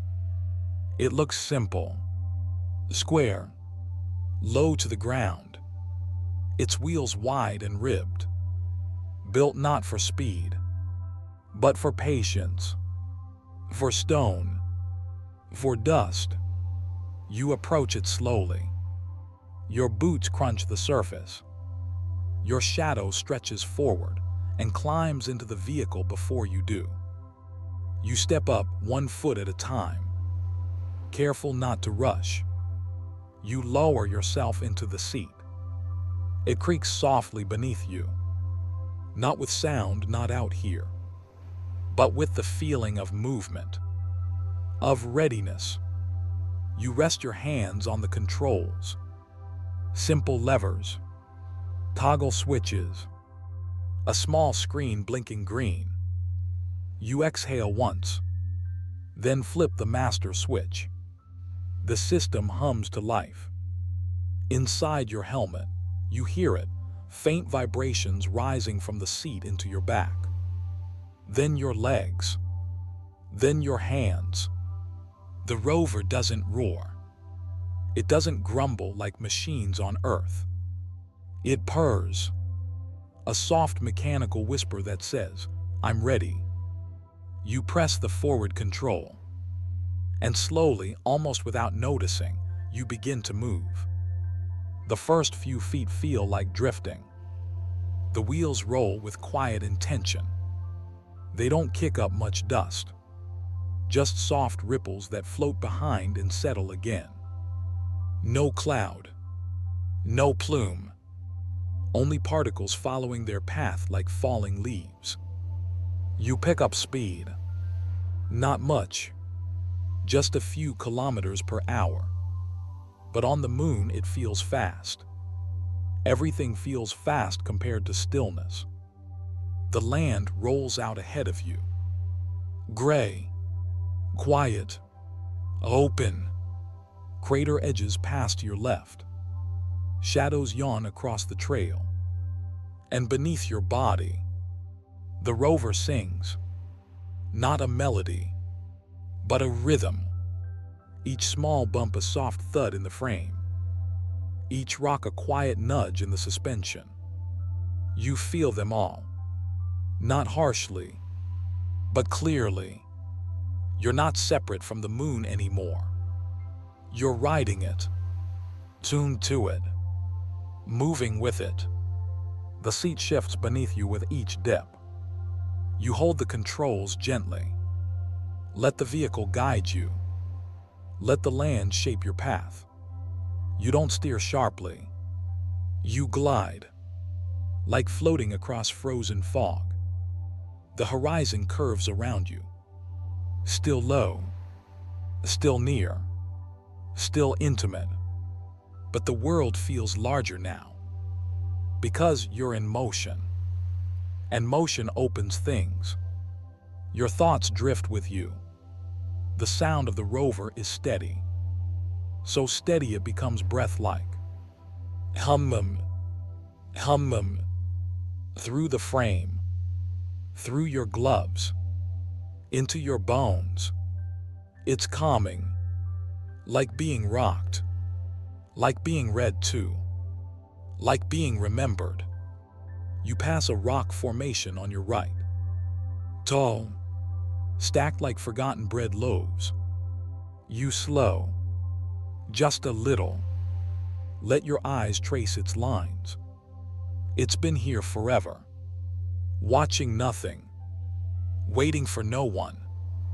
And now you nod at it and drive on. The land begins to slope upward. The rover handles it easily. Its motors whisper a little louder, but never groan. Each wheel grips the surface with soft determination. There's no spinning, no squeal, only forward, only now. At the top you pause, not because the machine demands it, but because you do. You kill the motor. The hum fades, and suddenly, a stillness, true stillness, the kind you forget exists until it returns. You sit back, let your hands fall to your lap. Look around. The stars are still above you, cold and sharp. The earth is behind you now. Not gone, just elsewhere. You've driven beyond your own line of sight. You are somewhere new, still on the same world, but in a different silence. You feel proud, not loudly, not like a victory, but like a child building a sandcastle far from the crowd. This part of the moon is yours now, even if only for a moment. You turn the rover slightly. Let it point back toward where you came. Your tracks stretch behind you, a pair of gentle lines in the dust, twin memories etched by soft wheels. They don't fade. They won't. Not for ages. You turn forward again and restart the motor. Hum. It returns like an old friend. The wheels grip. You roll on. Down the other side. A gentle slope. Soft. The dust welcomes your passage. You could do this forever. Drive slow. Watch shadows drift. Let the land tell its story in bumps and rumbles in silence. There is something sacred in this motion, in its predictability. It's calm. You pass another rock, this one half buried, like it's sleeping. You don't stop. Just nod again. Just witness. The moon is not asking you to conquer it. It's asking you to join, to move slowly across its back, to listen without ears, to feel with your feet. You drive for another hour, maybe more. Time here doesn't feel the same. There are no hours in dust. Only light, only movement, only memory. When you finally stop, you sit in the rover, engine off, hands folded, breath slow. You close your eyes. The vibration is gone, but you still feel it. In your arms, in your shoulders, in the space where thought meets body. The quiet ride lingers. It settles in you like a lullaby. And as you rest, you understand something. The moon is not still. It is not empty. It moves through you, and you in return move through it. The rover rests behind you, its motor silent, its wheels dusted gray. You stand now holding the flag. It's folded neatly, thin, light, rolled tight around its pole. You hold it with care, like something fragile, not because it will break, but because this moment will not come again. You walk slowly, across flat dust, past old footprints, toward a gentle rise, just a small mound, high enough to see from the rover, low enough to feel intimate. You reach it, pause, look around. The land is quiet, still. The stars above are steady. Watching, there is no wind, no sound, no audience, no applause. Just you, your breath, and the soft crunch of ancient dust beneath your boots. You set the flag down gently. Let IT rest on the ground. Then reach into your suit's utility pouch. Pull out the tool you need. A small auger. Manual. You press it into the surface. Begin to twist. The regolith resists. It always does. Dry. Fine. But dense. Not like sand. Not like snow. It clings. It grips. You twist again. Deeper. A little more. Then stop. Just enough. You pull the pole upright. Hold it steady. Line it with the small, pre-fitted bracket at the base. A click.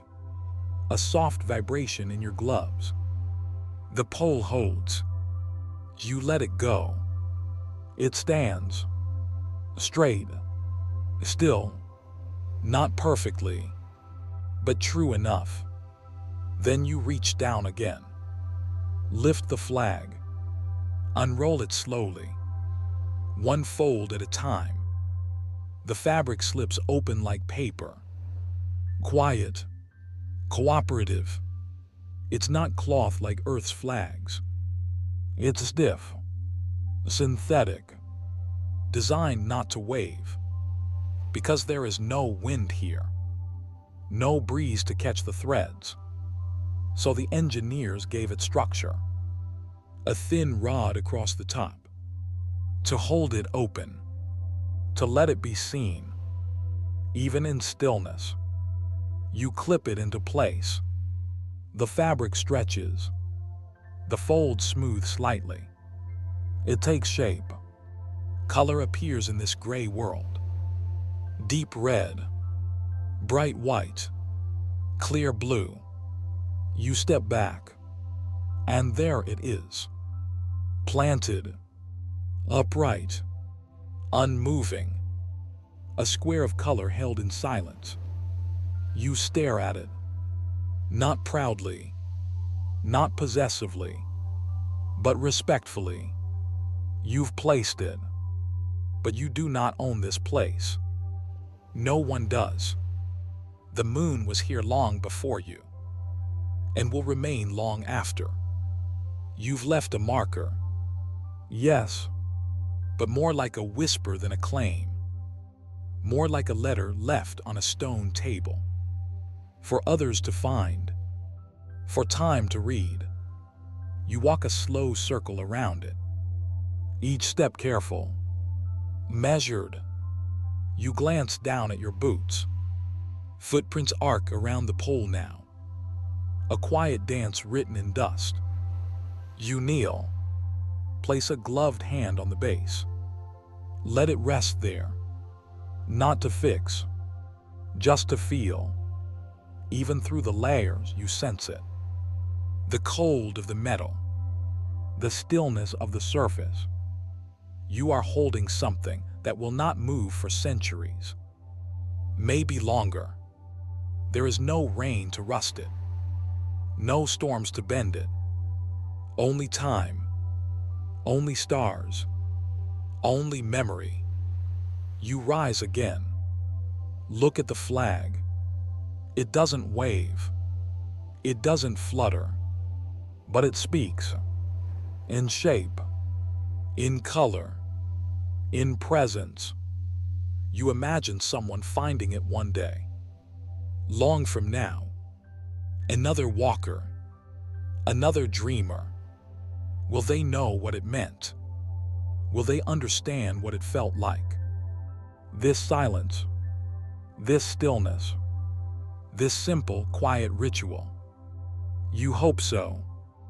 You hope they'll stand here too, and feel what you feel now. Not triumph, not ownership, but a stillness, connection, a moment made real. You walk back a few steps, raise your arm, take a photo. The camera clicks inside your helmet. You don't hear it, but you feel the signal. A green light. One more frame added to history. You lower your arm, stand beside the flag, and look out. The moon does not react. It never does, but it accepts. You believe that. It accepts your presence, your mark, your colors, because they're not here to dominate, only to witness. You take a breath, say something, maybe a word, maybe just your name, maybe the name of someone you love, someone watching from Earth, or someone who never made it this far. Their name floats inside your helmet, then vanishes, but not from you. You step closer to the flag one last time. Place your hand gently against the pole. Let it rest. Then, Let go. It stands alone now. As it should. You turn. Begin to walk back toward the rover. Each step soft. Measured. The dust parts beneath your boots. And behind you, the flag stays. Silent. Still. Present. A story written not in voice, but in shape. Not in noise, but in care. And above it, the stars continue. Unchanged. Unbothered. And somehow, that makes it matter more. You don't need wind, or ceremony, or speeches. The act itself is enough. You placed a mark on the moon, not to conquer, but to say, we were here. We stood. We listened. We breathed. And we left a message in the dust. You wake early, or perhaps you never really slept. Time folds differently here. There is no morning on the moon. No sunrise. Just your internal clock ticking forward.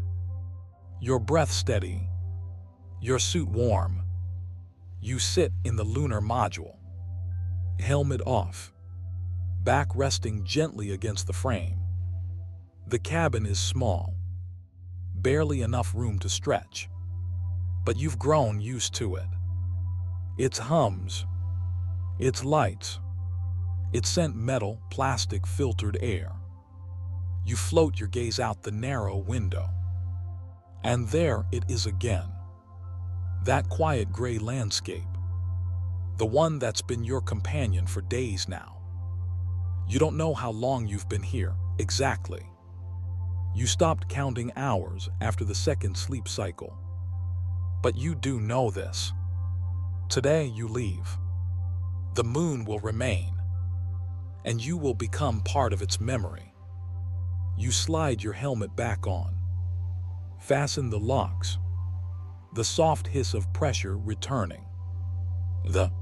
And silence. Your world has narrowed again. To your body. Your breath. Your voice in your ears. You run the final checks. Life support green. Comm systems steady. Ascent engine primed. Everything is ready. You stand. Turn toward the hatch. Outside, the world waits. Still. Endless. A slow museum of rock and dust. You open the hatch. A soft vibration runs through your boots. Then nothing. Just light. Just cold. Just the call of space beyond space. You step down. One last time. The dusk greets you like an old friend. It clings. It softens. It remembers. You walk slowly toward your worksite. The rover is there. Parked where you left it. Still dusted. Still waiting. You kneel beside it. Begin to collect your tools. One by one. Samples. Instruments. Cases marked with codes. It's routine now. Your hands move with practiced grace. Each motion a quiet ritual. This is how you say goodbye. By doing the work. By honoring the reason you came. You tuck the final rock sample into its foam-lined cradle. It's small. Dark. Basalt maybe. From an old lava flow. A whisper from a time when the moon was young and fire still lived beneath its skin. You close the case. Latch it. Then pause. Look up. The flag is still there. Framed by stars. Unmoving. But present. You walk toward it. Not to adjust. Not to fix. Just to see. to memorize. The way the fabric catches the light, the way its shadow stretches like a silent echo across the ground. You stand beside it for a while, then speak. You don't plan to. The words just rise, a soft whisper inside your helmet. Thank you. You don't know who you're thanking. The moon, the engineers, the cosmos, yourself. It doesn't matter. The act is what matters. The gesture, the pause, the breath. You turn slowly. Let your eyes scan the horizon one last time. You take it all in. The ridges, the craters, the silver plains, the quiet, the unbelievable stillness. You try to remember how it felt that first step, how strange it was, how light your body seemed, how sharp the stars looked above the curve of the land. You remember the dust, how it moved without air, how it stuck to everything like a secret that wanted to be kept. You remember falling, floating, laughing inside your helmet as you rose too far and landed like a feather. You remember silence, the deepest silence you've ever known. Not empty, but full, like the moon was speaking without words. And you listened. All of it returns now. A wave, not overwhelming, just present, like the land itself is pressing one final fingerprint into your heart. You walk back to the module, one slow step after another. Your footprints join all the others, a soft maze of presence written across the dust. You reach the base, glance back one last time, then begin to climb. Each rung familiar now, each grip steady. You move with care, not from fear, but from respect. This ladder is the bridge between worlds, between dust and metal, between moon and home. You reach the top, step inside, seal the hatch. The sound is soft, final. You sit, strap in, check the readings. Everything is ready. Your partner, the other astronaut, gives you a nod. You nod back. No words. Not yet. The systems begin their warm-up. Fuel lines pressurize. Guidance locks in. The voice from mission control breaks through. Soft, distant, but clear. You respond. Checklists pass between you like quiet music. Each step one beat closer to departure. Your gloved hand rests on the throttle. Still, patient. Your partner says it first. Hard to believe we're leaving. You nod. Say yeah. It's all that's needed. Then, the countdown. Not loud. Not dramatic. Just numbers. 5, 4, 3, 2, 1. Ignition. The module shakes. Not violently, but deeply. Like the moon itself is letting go. You feel the lift. The slow, steady rise.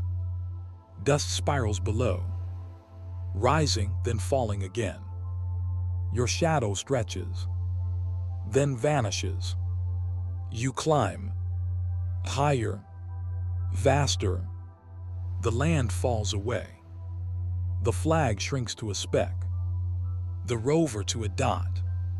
Then nothing, just plane, just curve, just space. You're flying now, above the moon, leaving footprints and silence behind. The cabin rocks gently. You look out the window. The land you walked.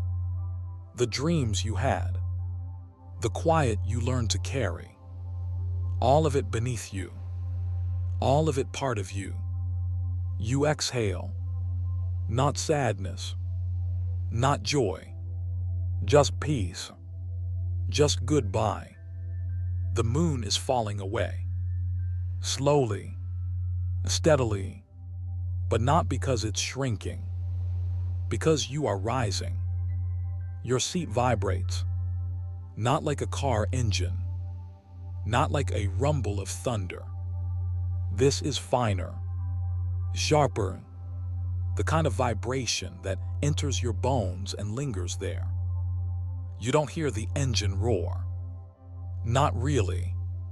Not out here. But your body feels it.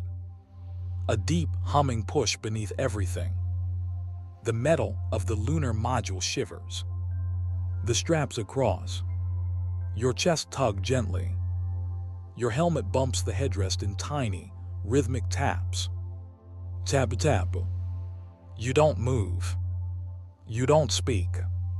You just breathe. And rise. Below you the land flattens. The craters smooth into shadows. The ridges become ripples. The flag is gone now. The rover too. Even the footprints have melted into pale gray. Only the horizon remains. Curved. Vast. Unmoving. You close your eyes for a moment. Let the vibration carry you. Let the memory of the surface settle inside. The way the dust crunched beneath your boots. The light that didn't bend. The quiet that didn't end. You breathe in. Filtered air. Artificial, but familiar now. The hiss of the system surrounds you. A bubble of life in the dark. Your crewmate says something, but you miss the words. Not because of noise, but because your mind is still on the moon. Still inside that quiet. That calm. You open your eyes again. The stars are all around now. Above.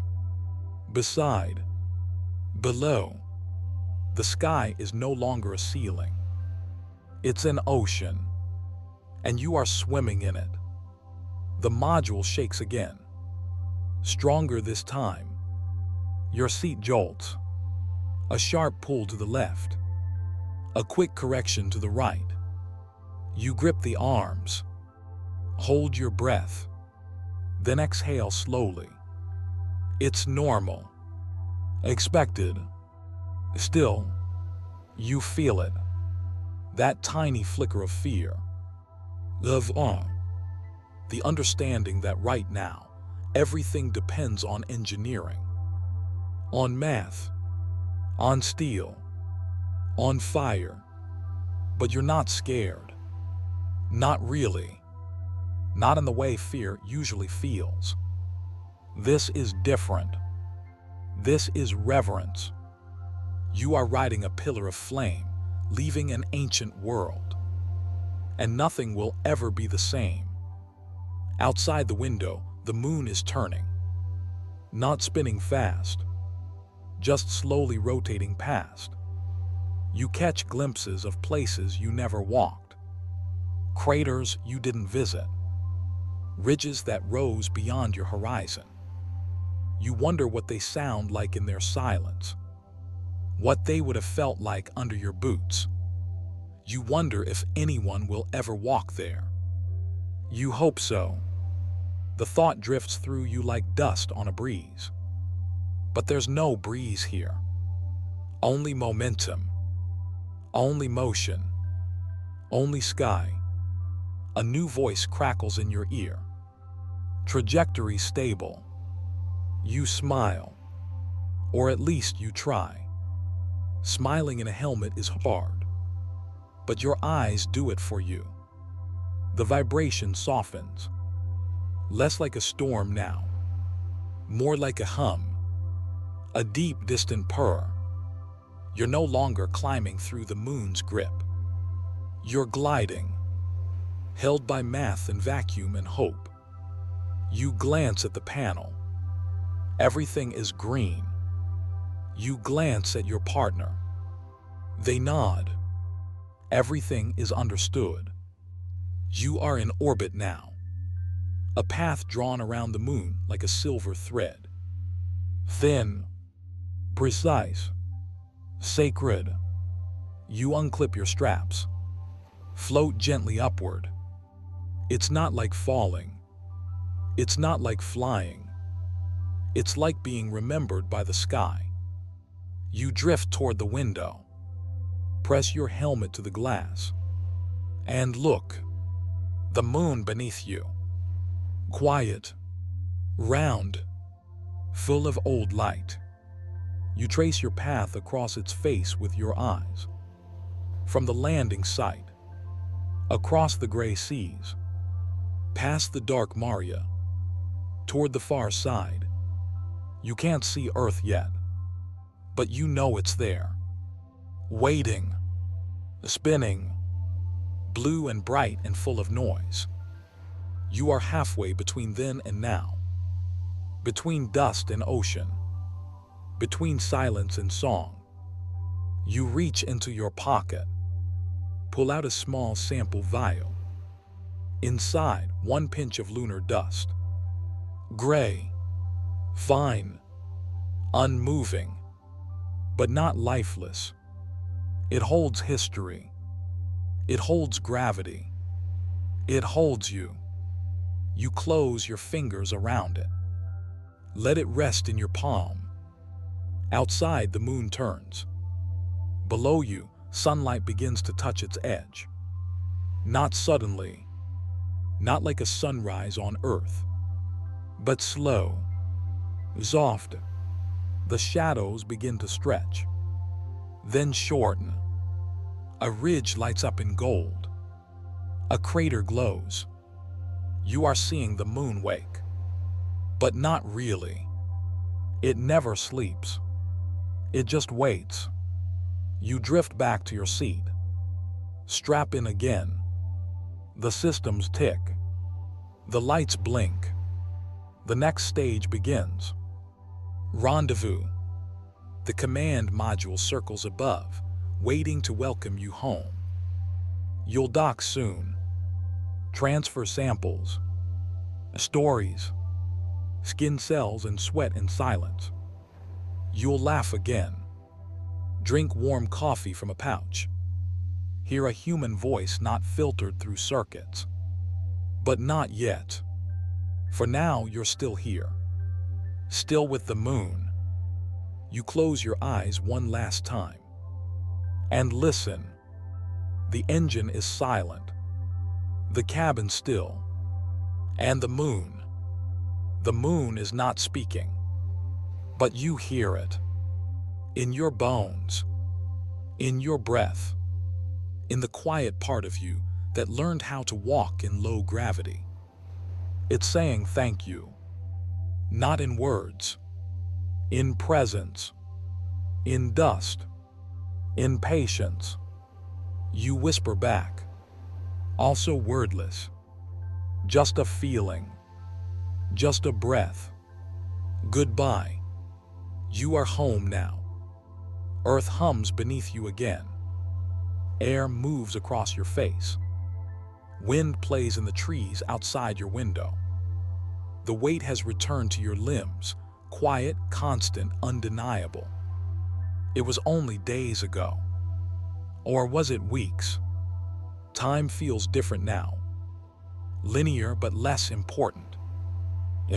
You carry something inside you that doesn't tick like clocks do. It drifts. It rests. It glows like lunar dust clinging to memory. You are back on Earth, yes. But the moon hasn't let go of you. Not really. Not ever. You close your eyes sometimes and feel it. That soft, fine crunch beneath your boots. That perfect silence wrapping around your breath. The way your shadow followed you like a quiet friend across silver plains. Those things, they don't fade. They settle. They live. Not like thoughts, more like weather systems. They move through you gently, unexpectedly. In still moments. In dreams. In pauses between conversations. Sometimes you feel lighter than you should. As if gravity has made a mistake. As if the moon is calling you back with its soft pull. No sound. Just intention. Other times, the weight of Earth feels heavier than it used to. Your bones remember moving in slow motion. Your muscles remember bouncing, drifting, learning new rhythms. They grumble now here, beneath the pressure of home. You miss the quiet. Not silence exactly, Earth has silence too. But the kind of quiet you felt there. It was ancient and intimate. Not the absence of noise, but the presence of stillness. That difference matters now. You speak of the moon sometimes. When asked, you tell the story, the training, the countdown, the descent, the flag, the liftoff, the return. The facts are always the same, but the feeling changes each time you share it. Because you're not really talking about the moon. You're talking about being changed, about stepping outside everything you knew and being held by something unfamiliar and beautiful. Sometimes you visit the facility where your suit is stored. It's been cleaned, sealed, preserved. You place your hand on the glass and remember how it felt. The press of fabric, the hiss of the air system, the way dust clung to the legs. There's still a bit of it left in the folds. Lunar regolith, trapped like time itself. You remember breathing inside that helmet, hearing your own breath echo like a lullaby. The slow rhythm, the awareness that your breath was life, circled back to you. A small, looping miracle. Here on Earth, you sleep differently. Not worse, not better, just aware. As if part of you still floats in low gravity. As if your dreams drift a few inches off the mattress. You don't always dream of the moon, but you do sometimes. And when you do, it's never just a place. It's a feeling. The way the stars didn't twinkle. The way the Earth looked from up there, fragile, suspended. So small you could almost hold it. And yet full of everything. Full of oceans and cities and the people you love. Full of noise and color and clouds and breath. That view changed something. Not just in your eyes, but in your soul. You know now what distance means. Not separation, but perspective.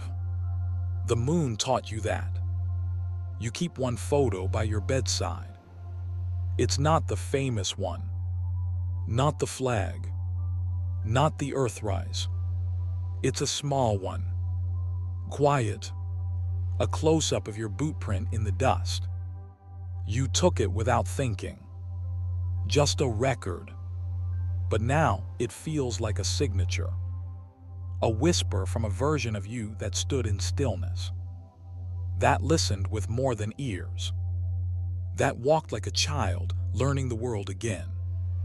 You sometimes sit by your window and look up at the night sky. The moon hangs there, pale and unblinking.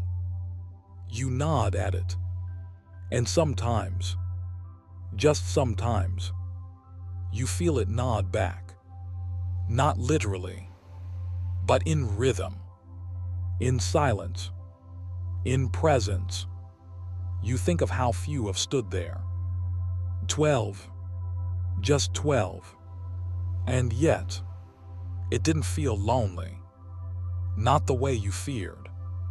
It felt welcoming, old, patient. The moon does not demand. It does not speak. It simply allows. And in that allowance, you became more yourself than you've ever been. Back on Earth, people change around you. Life keeps moving. Birthdays, weather, politics, laughter. You are part of it again. You love again. You cry again. You argue about traffic and misplace your keys. You are wonderfully, painfully human again. But the moon is always there. A part of you now.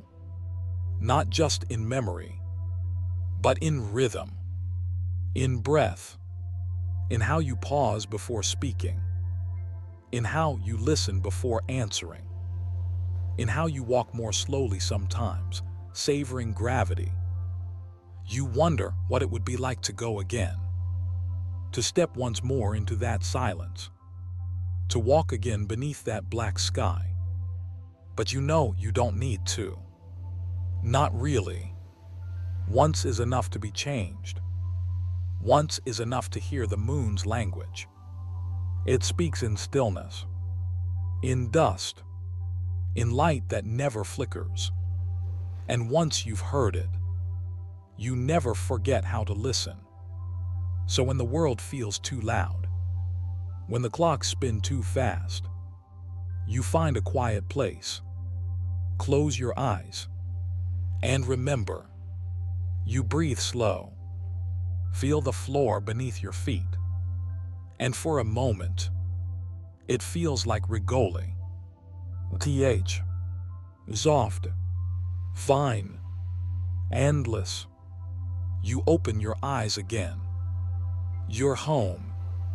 But you smile. Because part of you will always be walking on the moon.